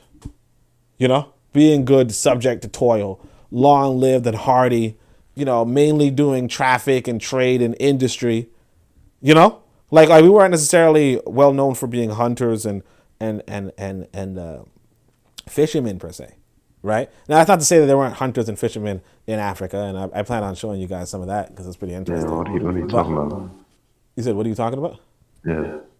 No, I'm just saying that as far as what Delany is saying, I probably should have showed you the text, but as far as Delany is saying, he's saying that they knew of us already, right?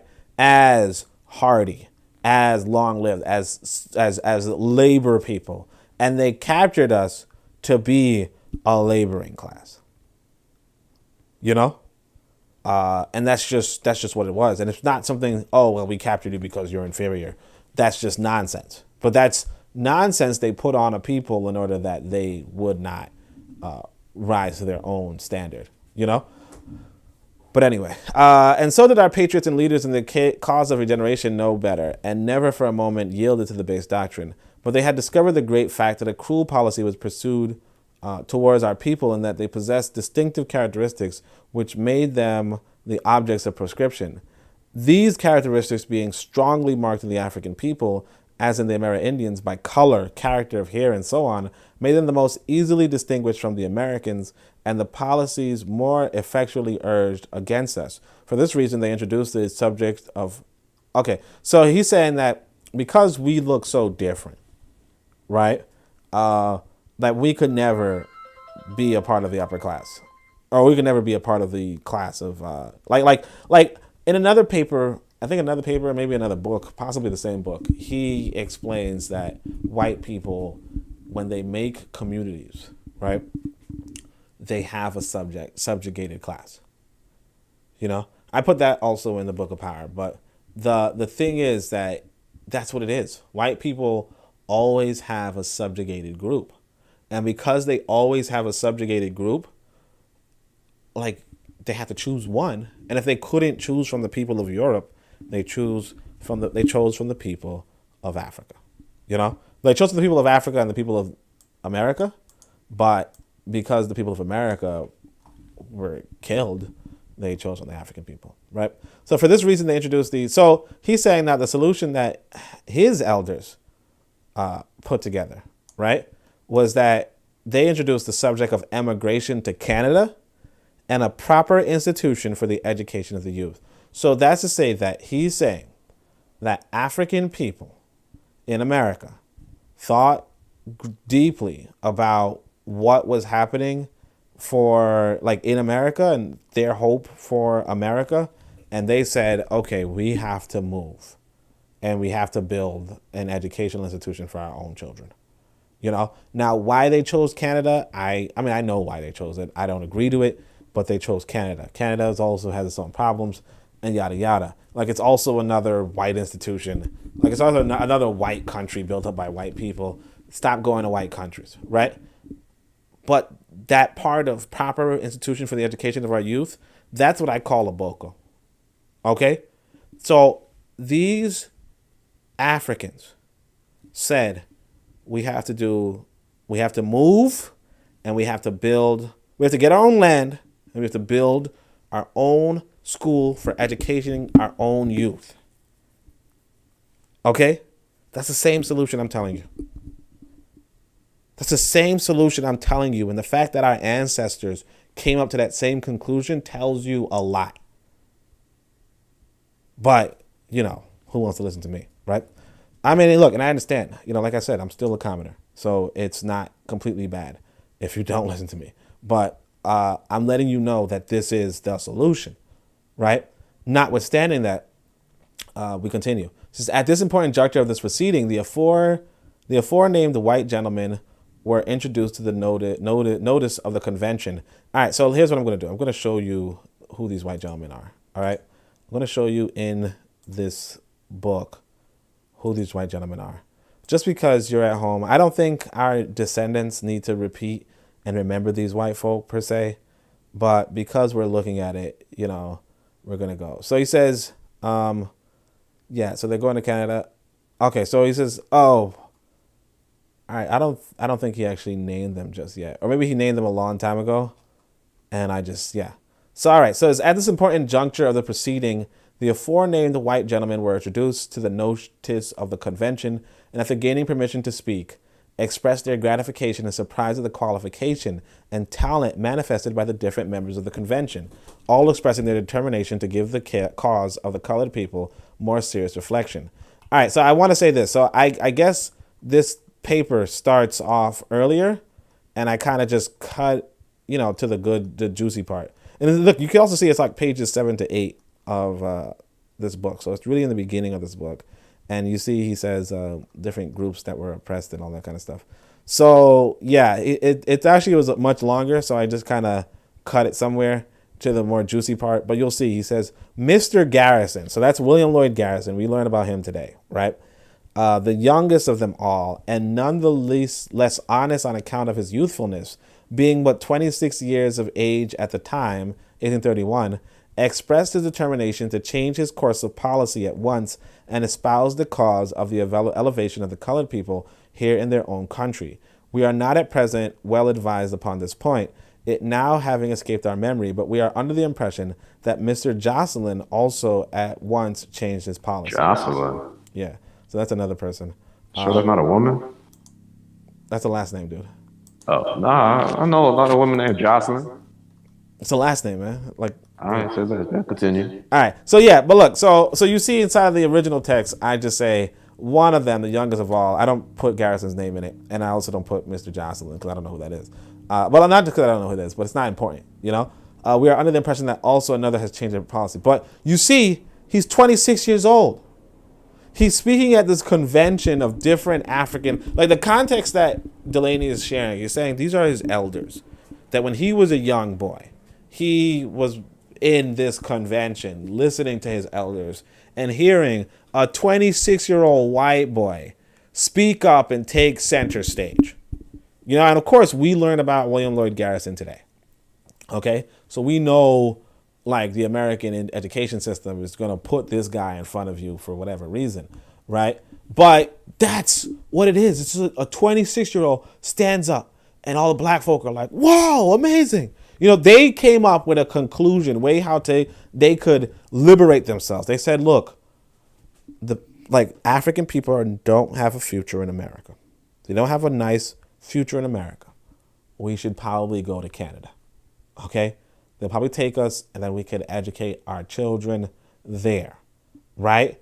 And the white people in there said, whoa. No, they said, wow, you guys are so qualified and intelligent and talented, you know? And I'm 26 and I have no power, but I'm going to change my course of policy.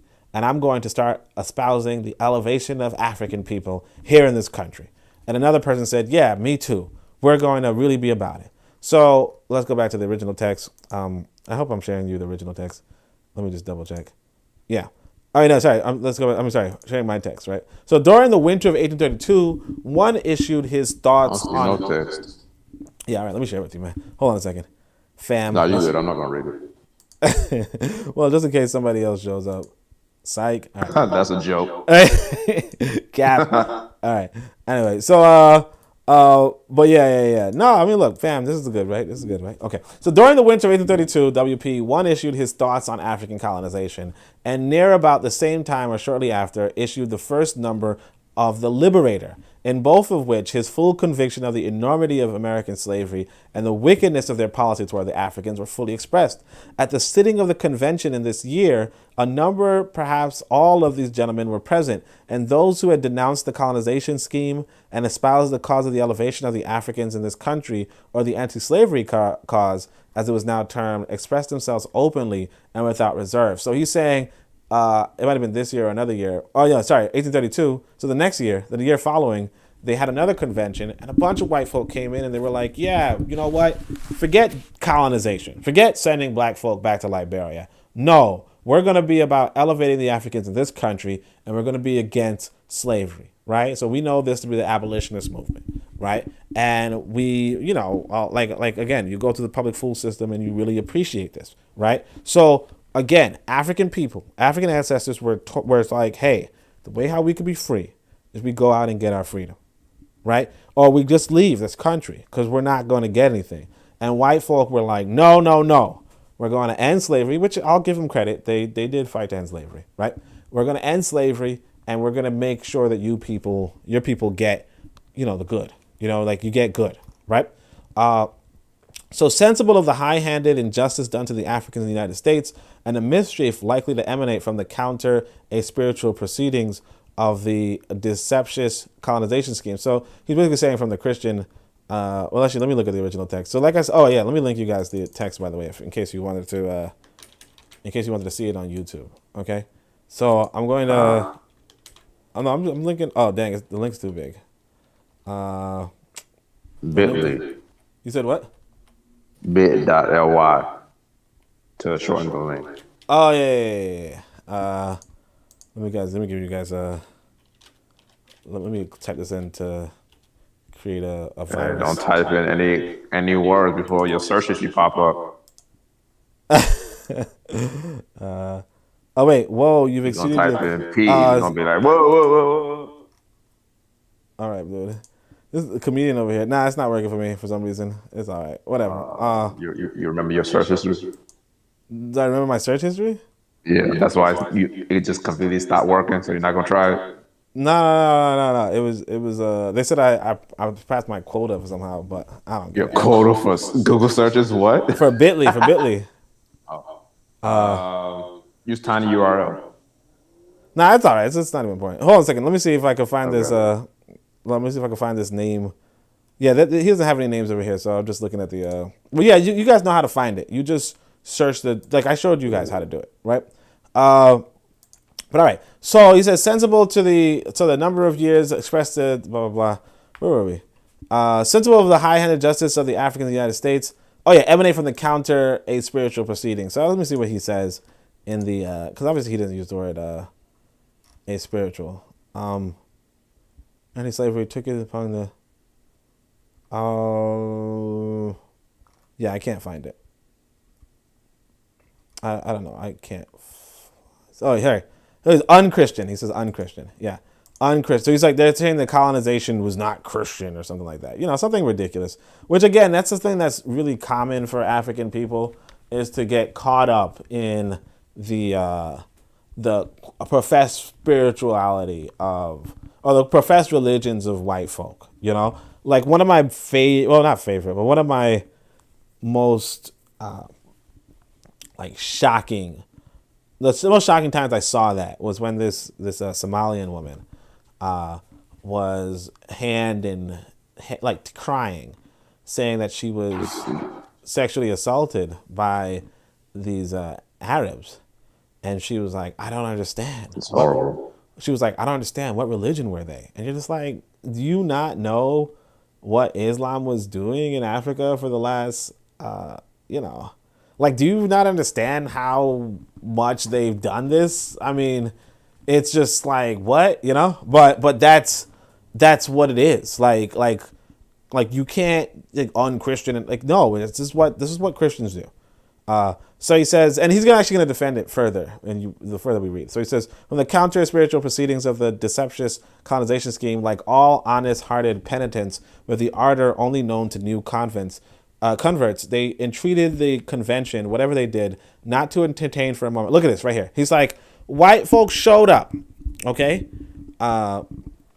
He says, sensible of the high-handed injustice done to the Africans. So they knew about the high-handed injustice and the mischief likely to emanate from the unchristian proceedings of the deceptious colonization scheme, like all honest-hearted penitents, right? So like all honest people who, he says, with the ardor of only known to new converts. So when you're a new convert to a religion, you like to be, or a new convert to an idea, you tend to be more aggressive. You tend to be more, extreme, So you're like, you just got into Black Power and you're just like, hey, fuck you, whitey. You know what I mean? Like you're just a lot more extreme, right? So he says, they entreated the convention. These white folk came into the convention. They entreated the convention, whatever they did, not to entertain for a moment the idea of recommending emigration to their people, nor the establishment of separate institutions of learning. He says the white people came to this meeting, right? And they said, no, don't even talk about don't talk about leaving this country. Don't talk about having a separate institution for your children. Okay? We got you. He said they earnestly contended and doubtless honest. And you notice how many times he's going to say they're honest, right? They earnestly contended and doubtless honestly meaning what they said, that they, the whites, had been our oppressors and injurers, and they had obstructed our progress to the high positions of civilization. And now it was their bounden duty to make full amends for the injuries thus inflicted on an unoffending people. So he's saying white folks said, no, you're not going to fix your problem. We're going to fix your problem. These are the white liberals. They said, you're not going to fix your problem. We're going to fix your problem, right? We owe you that much. You didn't do anything to us as a people, and we're going to make full amends for the injuries. Exactly. Black folk thought that's nice of them and went along with it, and we're where we at. You know what I'm saying? They exhorted the convention to cease. They said, stop what you're doing. Stop this convention that you're doing. Like, apparently black people are meeting like every year to discuss the solutions for their own people, and they came up with a nice conclusion. And he says, and they said, no, They said, stop this convention. As they had laid on the burden, they would also take it off. As they had obstructed our pathway, they would remove the hindrance. In a word, as they had oppressed and trampled down the Africans, they would now elevate them. Now, again, I want you to understand this. You got to go back to the class thing. These are commoners. You know, I'm not going to say commoners don't oppress other people, but technically they don't.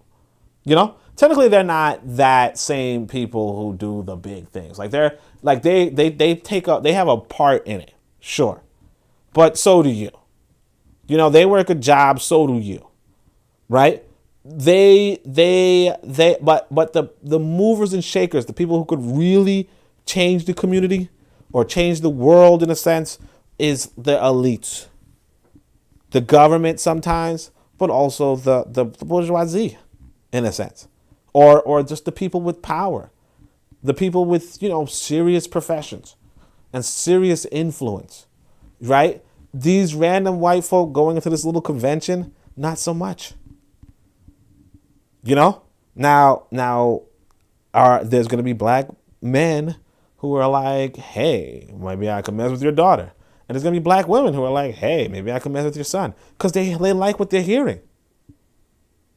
You know, and these white folk understand that. They're like, hey, yeah, you know, sure, you know, if you sell a bit, I'll buy a bit. You understand? they get it. This is what they do. Tough crowd. And you said what? Tough crowd. Yeah, right, right. And this is what they do, and because of that, they like that's what it is. You know, it sounds good, but you have to realize who's speaking.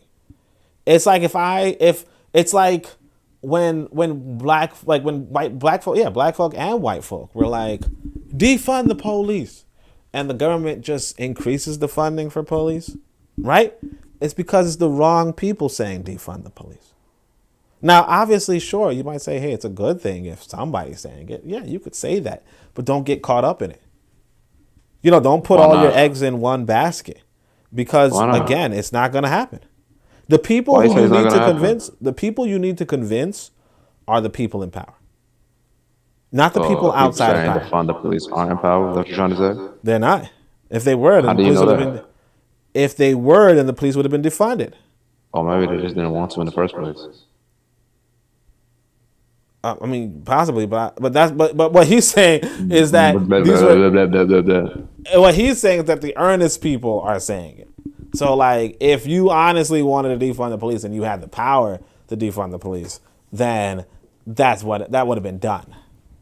You get what I'm saying? Like, there are other countries who have, like for instance, you go to UK, the police don't even have guns. Like, most of the police don't have guns, right? Because the people in power were like stabbing each other.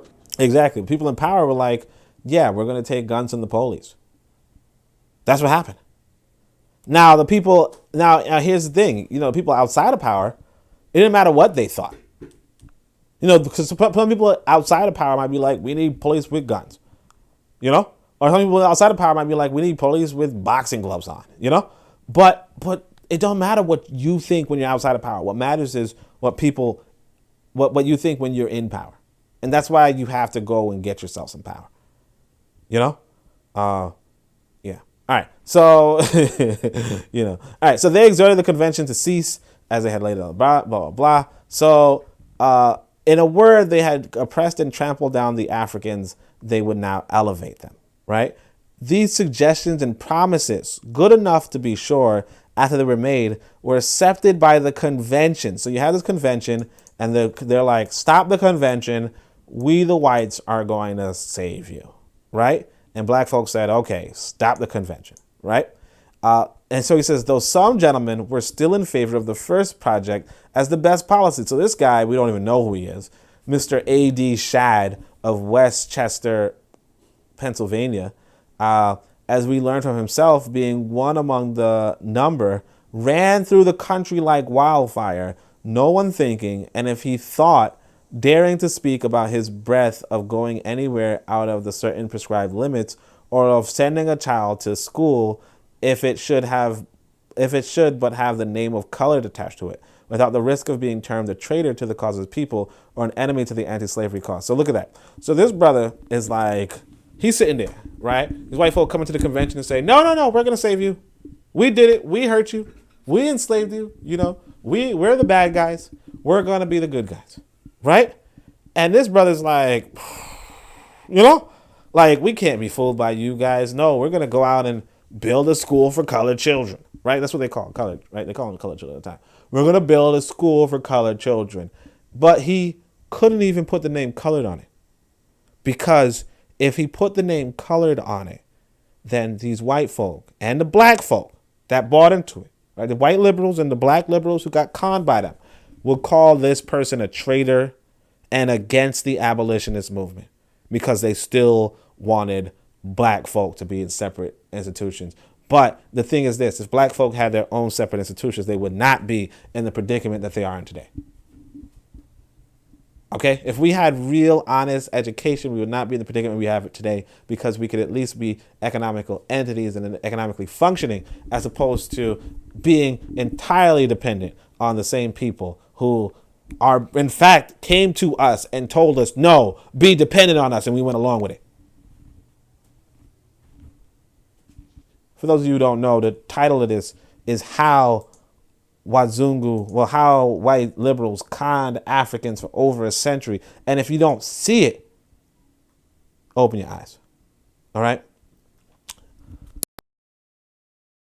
This is D Webb with the Harsh Reality Podcast, asking you to tune in where we tackle the news of the day that affects our community, only on KWAZ Radio.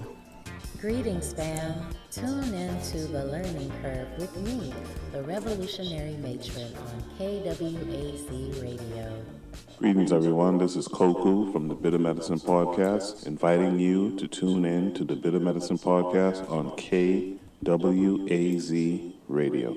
All right, Pam. So, at this important point in the history of our effort, the African men stopped suddenly, and with their hands thrust deep in their breeches pockets and their mouths gaping open, stood gazing with astonishment, wonder, and surprise at the stupendous, moral, colossal statues of our anti-slavery friends and brethren, who in the heat and zeal of honest hearts, from a desire to make atonement for the many wrongs inflicted, promised a great deal more than they had ever been able half to fulfill in thrice the period in which they expected it. And in this we have no fault to find with. And look at this right here.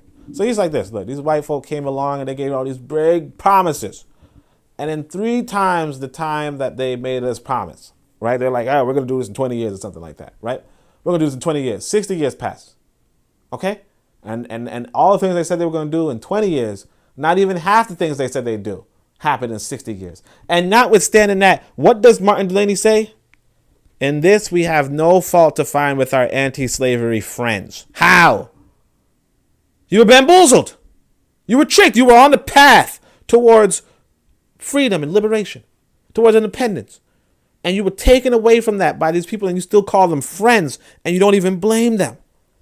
And he says, here we wish it to be understood that we are not laying anything to their charge as blame. Neither do we desire for a moment to reflect on them, because we heartily believe that all that they did at the time they did with the purest and best of motives, and further believe that they now are, as they then were, the truest friends we have amongst the whites in this country. Now, remember what the revolutionary matron, she likes quoting Dr. Clark. Dr. Clark said, you ain't have no friends, you know? But this is Martin Delany. And Martin Delany, look, Martin Delany is one of the best Africans in America.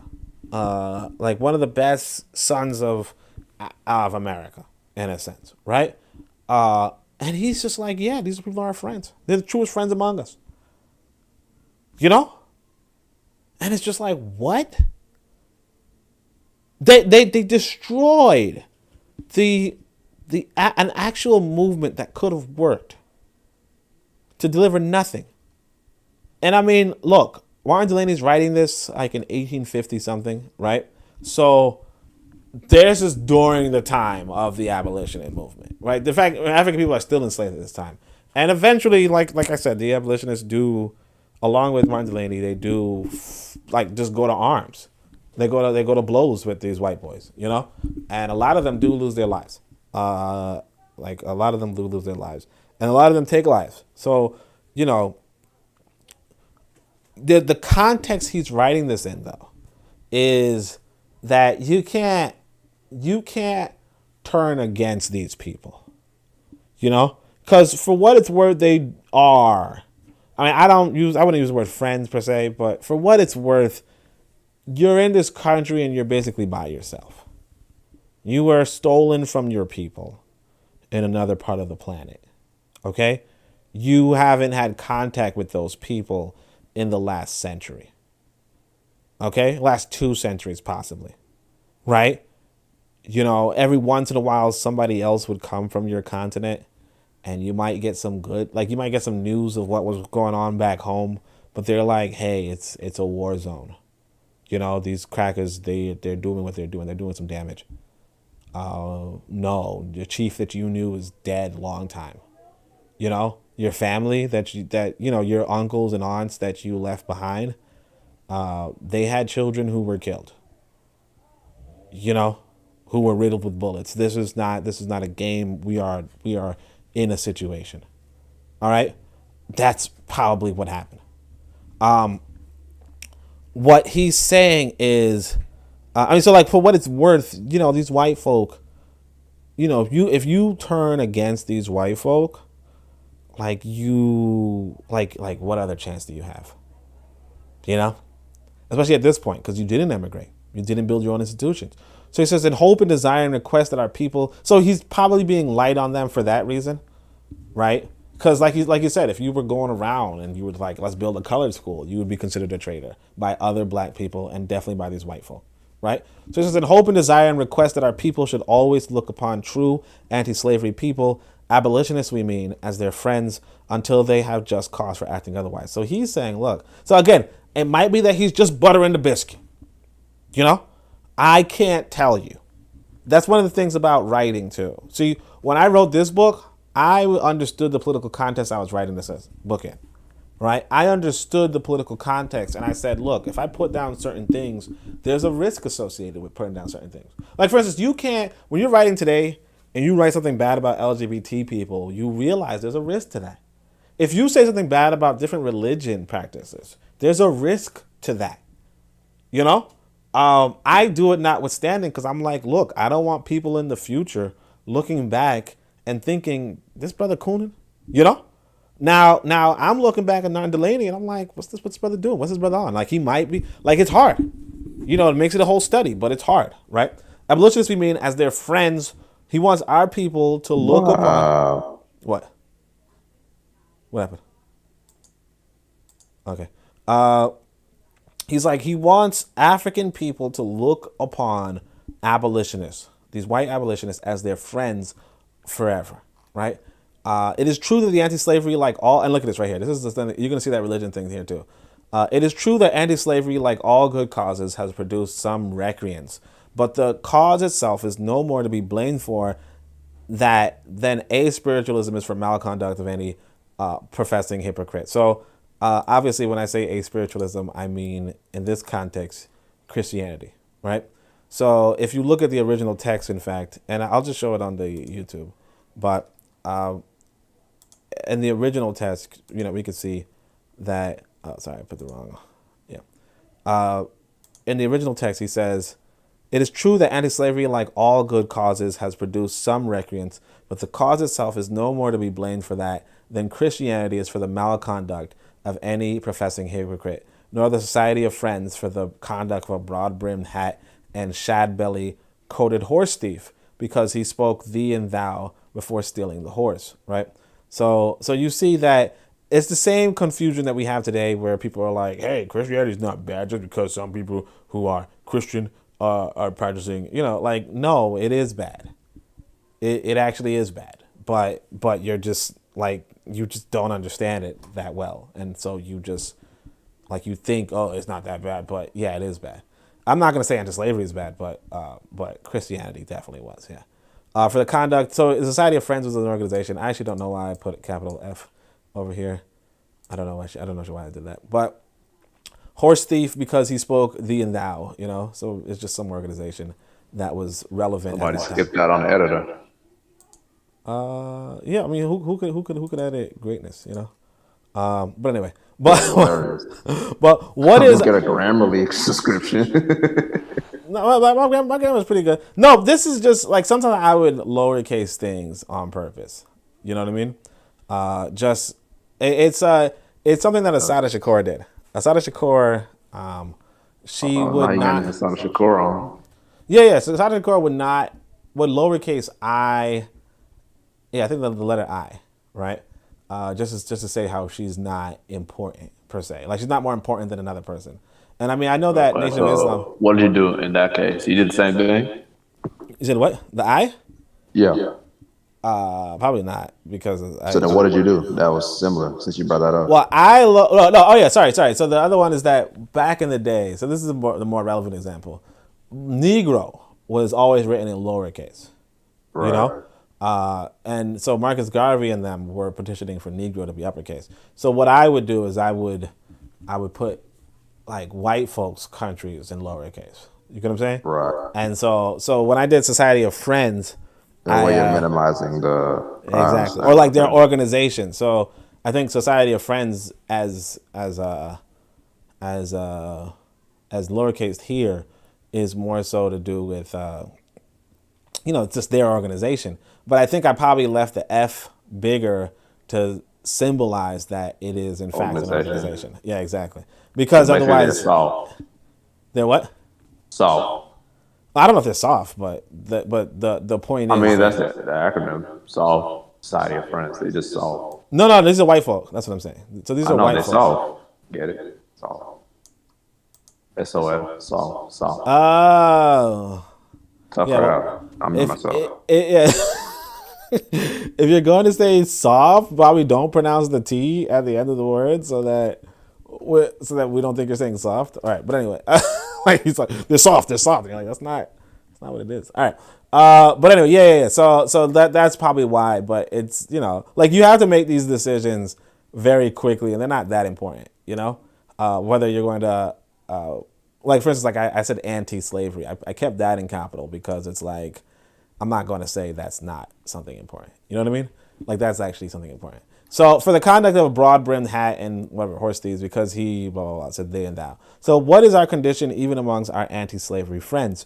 And here, as our sole intention is to contribute to the elevation of our people, we must be permitted to express our opinion freely without being thought uncharitable. So you see, a large part of his engagement with these white folk is, or the reason why he's buttering up these white folk, because he knows they're going to read this. And he doesn't want to be seen as uncharitable. Because, like, William Lloyd Garrison, like 20 years passes, and William Lloyd Garrison's going to read this. And William Lloyd Garrison has been in the cause for the last 20 years, And he's really, like, legit. He's really stirring up a fight against these white folk. But, that's what's going to happen in the past. That's going to happen later. Learning Curve says this was the same tactic used by all movements. Yeah. All right. So... and here we are soul and uncharitable. So in the first place, we should look at the objects for which the anti-slavery cause was commenced and the promises or inducements it held out at the commencement. It should be borne in mind that anti-slavery took its rise among African people just at the time they were introducing their greatest projects for their own elevation, and that our anti-slavery brethren were converts to the African men in behalf of their elevation. So he's saying black folk converted white folk into being anti-slavery, right? And not just that, took rise among African men. It took rise when African people were introducing their own projects for their own elevation, right? So it came about through Africans and it disrupted the project that Africans were having. So he says, of course, it would be expected that being baptized into the new doctrines, their faith would induce them to embrace the principles therein contained with the strictest possible adherence, right? The cause of dissatisfaction with our former condition was that we were proscribed, debarred, and shut out from every respectable position, occupying the places of inferiors and menials. So he's like, the problem with inside of America was that African people, whether they were free or enslaved, because remember, Martin Delany was free, right? Whether they were free or enslaved, were barred from the best positions in community, right? He says it was expected that anti-slavery, according to its professions, would extend to Africans as far as the power of its adherents, those advantages nowhere else to be obtained among white men, right?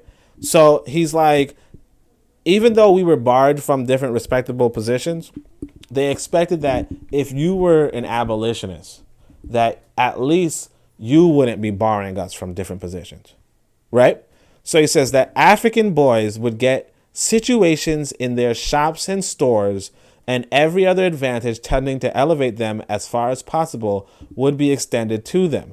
So here's where the problem is. Okay?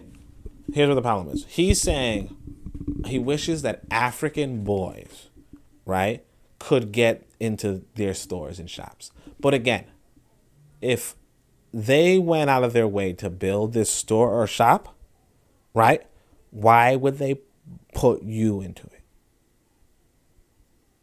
You understand? If you're making a store or a shop, like if I wanted to make a store today, right, there's a huge amount of costs associated with building a store, right? And of course, you know, I can build a What type of store, store? any store. I mean, like real life, like we're talking about, like, especially this is like 1830, like it's like 1850, in fact. Oh, we're talking So, about those time periods? Okay. yeah, that's yeah, different. yeah. You're not Thought even you meant talking. like Best Buy or something. Yeah, even Best Buy. If you were to make something like Best Buy, that's still difficult. Like, it's still costly. Like if you're making a digital But store, yeah, Best Buy versus like a grocery store like, I don't know, Target or something. It's different. no, everything except for a digital store would be difficult. You know, I know, but I'm because saying the cost between the two, they're not the same, though. oh, but it's huge though. Like regardless of what it is, it's huge. Because the thing is that in order to run a store, you have to get this building, and you have to get the inventory. So you have to buy the building, You gotta get vendors. and you have to buy the inventory. And when you buy the inventory, that's a Business whole lot of license, money and out you of got your a liquor pocket. license. And Yeah, you got to get licenses. You Wow. go into this huge debt. It's a huge debt. And so the point is, though, that if you do all that, you're not going to just hand it over to somebody else. Like, if anything, the first person you're going to consider handing it over to is your family. You know? If not your family, then people from your community. But the idea that you're going to just like, you're just going to invest in buying, like you said, a grocery store, a Best Buy, or whatever. You're just going to invest in buying. Wait, which one do you think was more expensive? Which one do you think was more expensive? what? Which one between the two you thought was more expensive, Best Buy or What grocery store? two? The Best Best Buy or Buy. the grocery store? Oh, okay. So like, you're not just gonna, let's say the grocery store, right? You're not just gonna buy a grocery store, buy this whole inventory, right? And then just hand it over to black folk. Like, you're not gonna be a white guy who just says, yeah, I'm gonna put in several $1,000,000, if you will, right? Or several $1,000 into buying this grocery store, and then just hand it over to a bunch of black folk just because I'm all about that life. I mean, should. Nah, it don't make any sense. It doesn't make any sense economically. Because we're black. You guys always joking, man. Why you can't just pretend to be like, if you're gonna pretend to be like a silly black person, why you pretend to be like a smart, silly black person? Like, give a good argument, not, well, you should spend $1,000 on those. Like, I mean, but that's the thing though. That's how we are in real life though. Black crime. What about black? All right, sorry. The African boys would get situations in their shops and stores. So he's like, that African boys would get situations in their shops and stores, and every other advantage tended to elevate them as far as possible would be extended to them. He says, at least it was expected that in anti-slavery establishments, African men would have the preference, because there was no other ostensible object in view in the commencement of the anti-slavery enterprise than the elevation of the African man by facilitating his efforts in attaining to equality with the white man. Again, equality with the white man. It was urged that it was true that the Africans were susceptible of all that the whites were, and all that was required was to give them a fair opportunity, and they would prove their capacity. That it was unjust, wicked, and cruel, the result of an unnatural prejudice that debarred them from places of respectability, and the public opinion could and should be corrected upon this subject. That it was only necessary to make a sacrifice of feelings and an innovation on the customs of society to establish a different order of things. That as anti-slavery men, they were willing to make these sacrifices and determined to take the African man by the hand, making common sense with him in affliction, and bear a part of the odium heaped upon him, that his cause was the cause of our spirit, and that and as much as ye did it not unto the least of these my little ones, you did it not unto me, as anti-slavery men they would do right if everything fell. Thus was the the cause espoused, and thus we did expect much. But in all this, we were doomed to disappointment, sad disappointment. Instead of realizing what we had hoped for, we find ourselves occupying the very same position in relation to our anti-slavery friends as we do in relation to the pro-slavery part of the community, a mere secondary underling position in all our relations to them. And anything more than this is not a matter of course affairs. It comes not by established anti-slavery custom or right, but like that which emanates from the pro-slavery portion of the community by mere sufferance. So what he's saying, in short, is that African people were saying, hey, these white people respect us. These white people will treat us like men. These white people respect us, blah, blah, blah. And then the white people make their own businesses and they're like, hey, we're anti-slavery, right? And they make their own businesses, but they don't hire the black folk. And why they don't hire the black folk is common sense. There's no damn reason to hire black folk. The examples he gives is, it is true that the Liberator Office in Boston has got Elijah Smith, an African youth, at the case, the Stanford in New York, a young African man, and the Freeman in Philadelphia, William Still, another, in the publication office as packing clerk. Yet these are but 3 out of the host that fill these offices in these various departments, all occupying places that could have been, and as we once thought would have been, easily enough occupied by African men. So again, so this is the example that is really good, right? So he says the Liberator, the Freeman, and the Standard, these are all different newspapers, right? And they all have like maybe one black person on staff, okay? And Martin Delany is saying that's not enough. Now, here's the thing. If you're going to make, like even today, like I think yesterday on the Bit of Medicine podcast, they had to Shoot the Breeze, right? And they were talking about, like one of the people asked a question, because there's like a Q&A thing. Well, not a Q&A thing, but yeah, it's kind of a Q&A where people get to ask their own questions and then everybody kind of discusses it, especially in Bit of Medicine, right? So in this, one of the questions was something along the lines of, us building our own magazines or our own newspapers or something like that, right? Producing our own books and magazines and newspapers and all that kind of stuff. It was discussed how, you would do that, how you would pursue that. Here's the thing that I want to say as well, right? When you're making this, especially particularly for this time, but even in this time today, right? This is a huge cost. It's a huge cost. And just the same as, even though I'm an excellent writer and I don't really need the editor. Because again, this is like copy and paste right here already, right? So it's not like it would be my editing anyway. But the thing is this, Sister, Revolutionary Matron was talking about, and on her podcast, she was reading David Walker's appeals, right? And David Walker was even saying that a lot of African people during his time, which is around the same time, like the 1830s or whatever, right? Even though they knew how to write letters, they couldn't write well, right? So now you have a abolitionist journal, right? If you were to say, hey, let's make this entire staff black for whatever reason, right? Knowing full and damn well that black folk do not have the education, or even knowing full damn well that there might be more qualified white folk, or knowing full damn well that you work better with white people, or knowing full damn well that you as a white person or as a white collective invested in the creation of this paper, right? And you as a white person are trying to appeal to other white people for this paper, right? And you have a certain voice you want to do, not a voice of, oh no, you enslaved us and you're so bad and you're so silver, or more so, hey, we enslaved another people and we have to do right by them, right? And the thing is this, that a white person is better qualified at writing that essay of we enslaved another people and we need to do better by them. I'm not qualified to write that essay. I'm not, because I can't tell you we enslaved, because I didn't. You know what I'm saying? Another white person doesn't want to read me telling them that At least you're honest. You said what? You said at least I'm honest. At least you're honest. Yeah, I didn't do that. Yeah. So, but like that's the thing. So it's like, these white folk put together their own newspapers, right?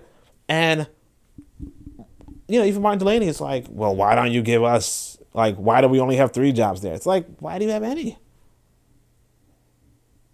He's like, oh man, packing quick is not enough. Huh? Nah, go ahead. Yeah, packing quick is not enough. Yeah, I mean, why is it not enough? What? I mean, understandably, the rhetoric is like, hey, we owe you. Sure. Right? But that we owe you concept that these commoners are talking about is more so they want to get the country to give you. They're not going to personally give you because they don't have that much. You know, they don't have that much. William Lloyd Garrison was only 26.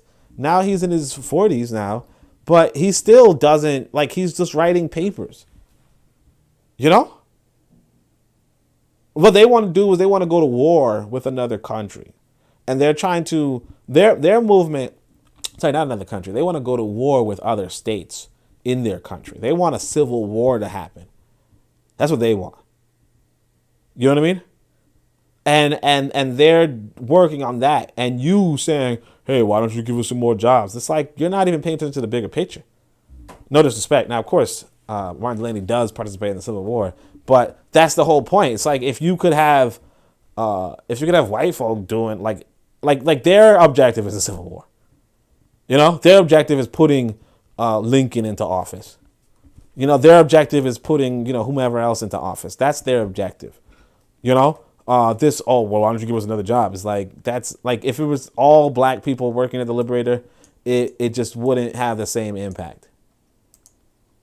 And that's what you have to realize. But anyway, let's keep going. That they a legitimate person to fill any and every. Yeah, so he goes on. He's like, all occupying places that could have been, and as we once thought, would have been easily occupied by African men. So he's like, hey, African men should have the jobs. Like, no, really, real talk, no. It doesn't make any sense. But anyway, indeed, we can have no other idea about anti-slavery in this country than the legitimate persons to fill any and every position about an anti-slavery establishment are African. So he's like, we should be in every position. But you have to, this is why I say economics is so important.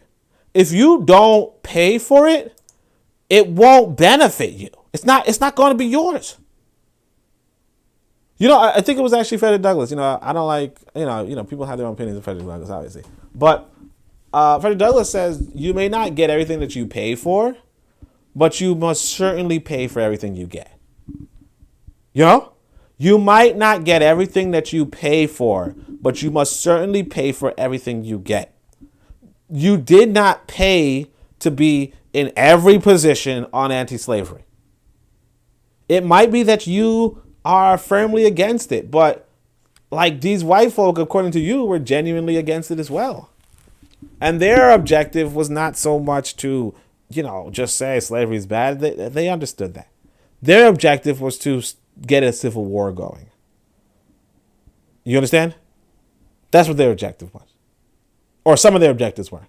And they put their money where their mouth is. And I mean, sure, you might say, hey, well, we didn't have any money. Yeah, that sucks.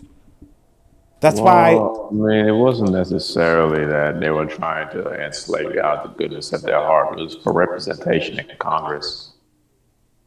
Who's representation in Congress? Oh, wait, what? You said what? I didn't. North versus South. North versus South was representation in Congress. Oh yeah. That was another thing too. Yeah. Well, I mean, these are abolitionists though. 3/5 of the men, the South could use essentially enslaved Africans as representation to have more say, so more power in congressional meetings. Yeah. So Martin Delany's under the impression that these are, well, like, again, so William Lloyd Garrison might not have been a part of that scheme per se. You see what I'm saying? So there are definitely some, like the thing with the reality of the world is that everybody kind of comes in with their own ideas, So one of the countries right now that people are talking about civil war for, which is kind of sad, but you know what it is. But everybody in that sense has a different opinion as to what's the point of this kind of conflict. You talking about Jamaica? I don't think Jamaica's the one, man. But like everybody, like everybody has an idea of what they want. So yeah, there's gonna be people who are saying, hey, you know what, the South is overrepresented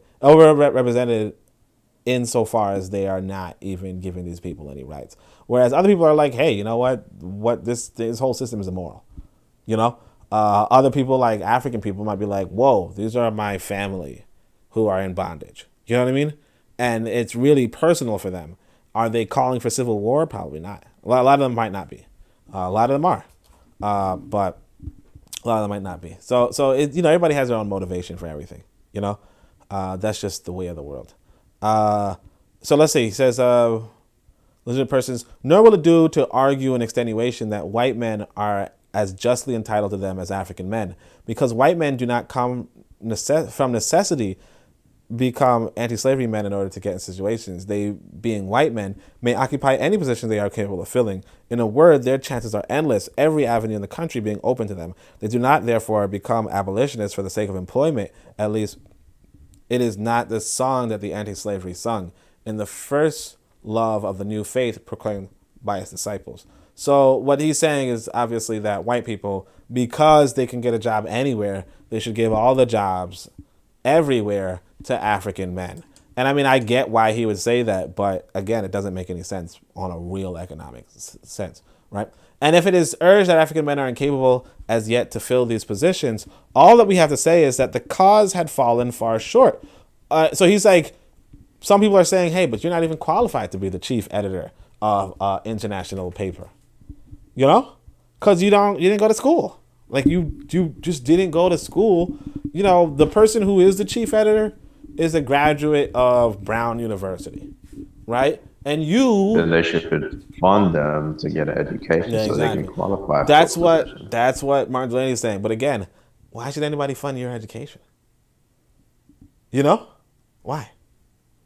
Why should they not? True. I mean, just think about exactly, like not exactly, but exactly, in the sense of not exactly, but exactly. No, I'm saying like there's no real reason for them to. It's like if they could out of the goodness of their hearts. But here's the thing. Oh, I guess the why should they not? It's because it's costly and they don't have the money. Okay, then what's the point of fighting for supporting rather the liberation? Exactly. Like what's the point of that? Exactly. That's the whole thing. You might have missed the beginning, but that's the whole conversation. I wasn't here. Yeah, I know. That's the whole conversation of how we focus on commoners instead of elites. So William Lloyd Garrison, when he starts off, is like a 26-year-old boy who just walks into a African convention hall where African people are saying, yeah, you were abusing this country and we got to leave. And he's like, whoa, no, stop the meeting.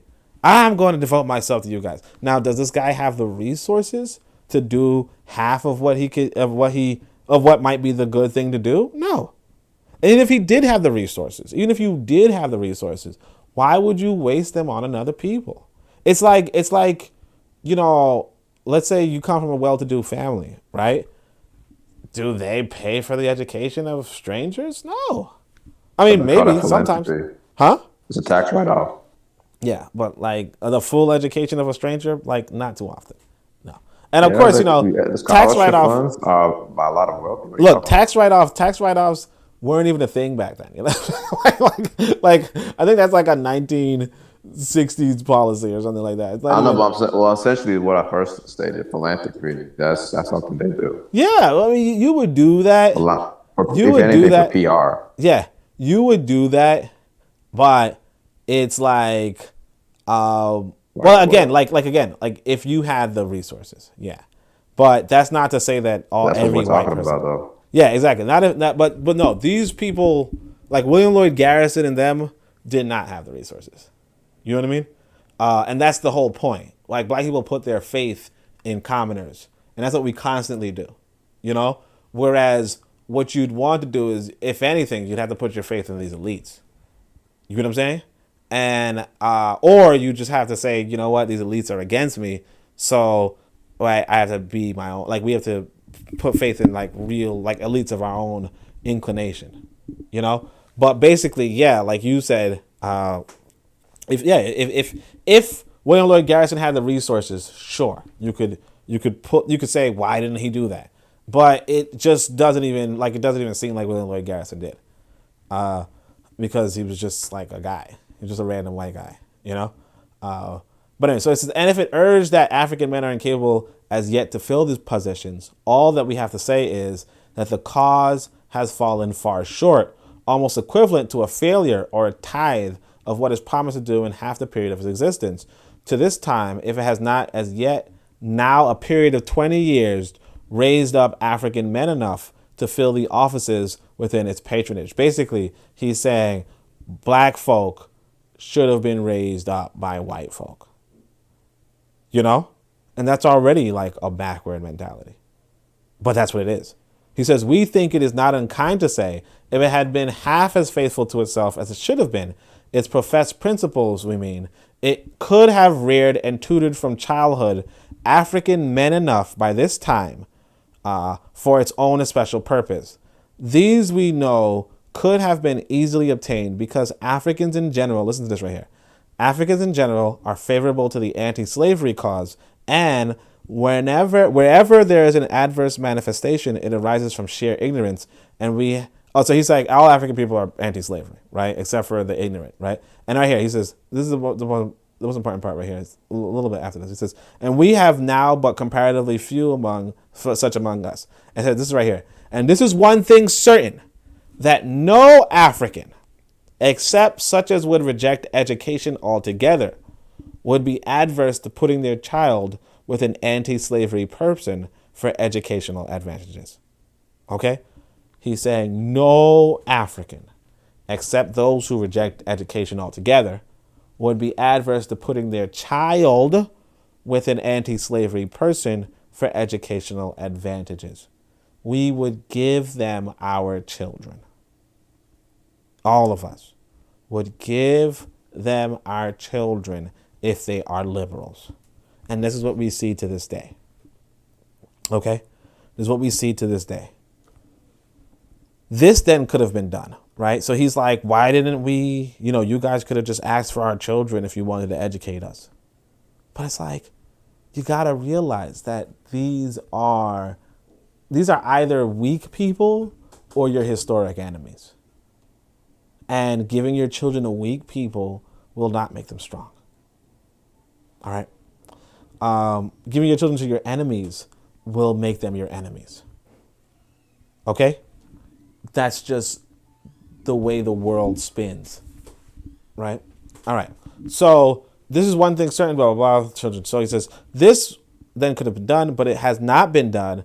And let the cause of it be whatever it may, and let whoever may be to blame, we are willing to let all that pass and extend to our anti-slavery brethren the right hand of fellowship. Look at that. He says, even though you failed us, we're going to give out a hand to you, bidding them our spirit speed in the propagation of good and wholesome sentiments, for whatever they are practically carried out, whether they are practically carried out or not. The professions are in themselves all right and good. Like a spirituality, the principles are there. So he's like Christianity, the principles are there. And we believe if ever a man started right with pure and good motives, the 26-year-old did. I put down 26-year-old. This is William Lloyd Garrison. He's like, if ever there was a man who started right with pure, good intentions, it was William Lloyd Garrison. And that, had he the power, so he didn't have the power, of making the cause what it should be, it would all be right. And there never would have been any cause for the remarks we have made, though in kindness and with the purest of motives. We are nevertheless still occupying a miserable position in this community wherever we live, and what we most desire is to draw the attention of our people to this fact and point out what, in our opinion, we conceive to be a proper remedy. Now, I don't know why. Now, you see what's going on. I don't know why he's so kowtowing. I mean, I get it. If you're in another community, if you're not trying to piss off the people who are helping you, you're not trying to talk bad about the people who are helping you. But that's it. He's, even at the end, he's like, I think that William Lloyd Garrison, who was 26 and had no power, no influence, I think he was still our best bet. Even though there was another plan, get out and build up your own education, be a free people on a free land, build up your own power. He said, no, if William Lloyd Garrison had the power, we would be good. And this like I said, Martin Delany, when I read this, I was like, damn, like, I think it's this book or it could be another book, but there's this conversation even in this book. So make sure you go out and read it too. where there's this white boy talking to this black man, and he's like, "You got to leave America," and he's like, your people are never going to be free in America, so your best bet for freedom is to leave America." And the black man's like, "No, I'm blah blah blah," and the white boy's like, "No, I'm telling you, man, like as like Christian to Christian, you know what I'm saying? Like, I'm telling you, your people are screwed over in this country, and they're going to forever be screwed." And the black man's like, "Nah, I ain't gonna say none of that shit. You know what I'm saying? I'm staying right here where I belong." And the white boy's like, "Shh, try to help." You know what I mean? Just trying to help. But like, it's sad because this is like, I showed you, like, I'm not making this up. It'd be different if I just read this to you and I was like, "That's Martin Delany." No, I showed you Martin Delany's text online. Okay? I showed you Martin Delany's text online. I'm not making this up. We really did. Our ancestors really believed we should leave and we should develop institutions for our children. And our ancestors were really dissuaded from doing that.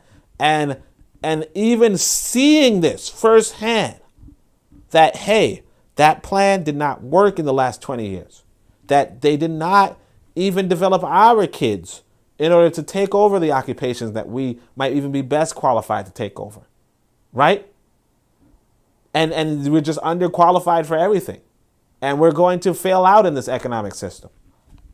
Even seeing that firsthand, we still said, you know what? Those are our friends. Those are good people. And we extend it. Like that.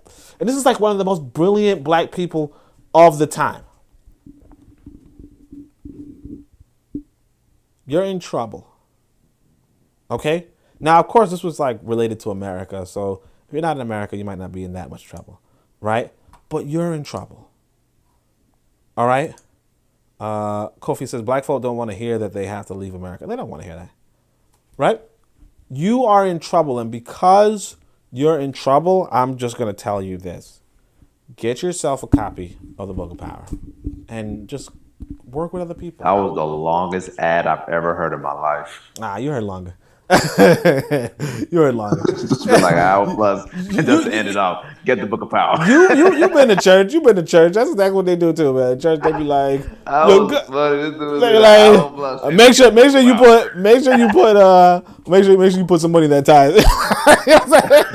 Make sure you put some money in the collection. About to add the Amazon link. No, you're right. Hold on a second, everybody. So look in the description. Look at the description. You got the Amazon link. I'm about to put it in now. No, but seriously, no. I mean, I'm saying, well, first off, we're reading the book, right? So that's one of the reasons, right? But the other reason is because, like, the situation is like we're not getting, like, like, when I saw this white liberal thing in the Martin Delany book, I was like, damn, ain't nobody told me that.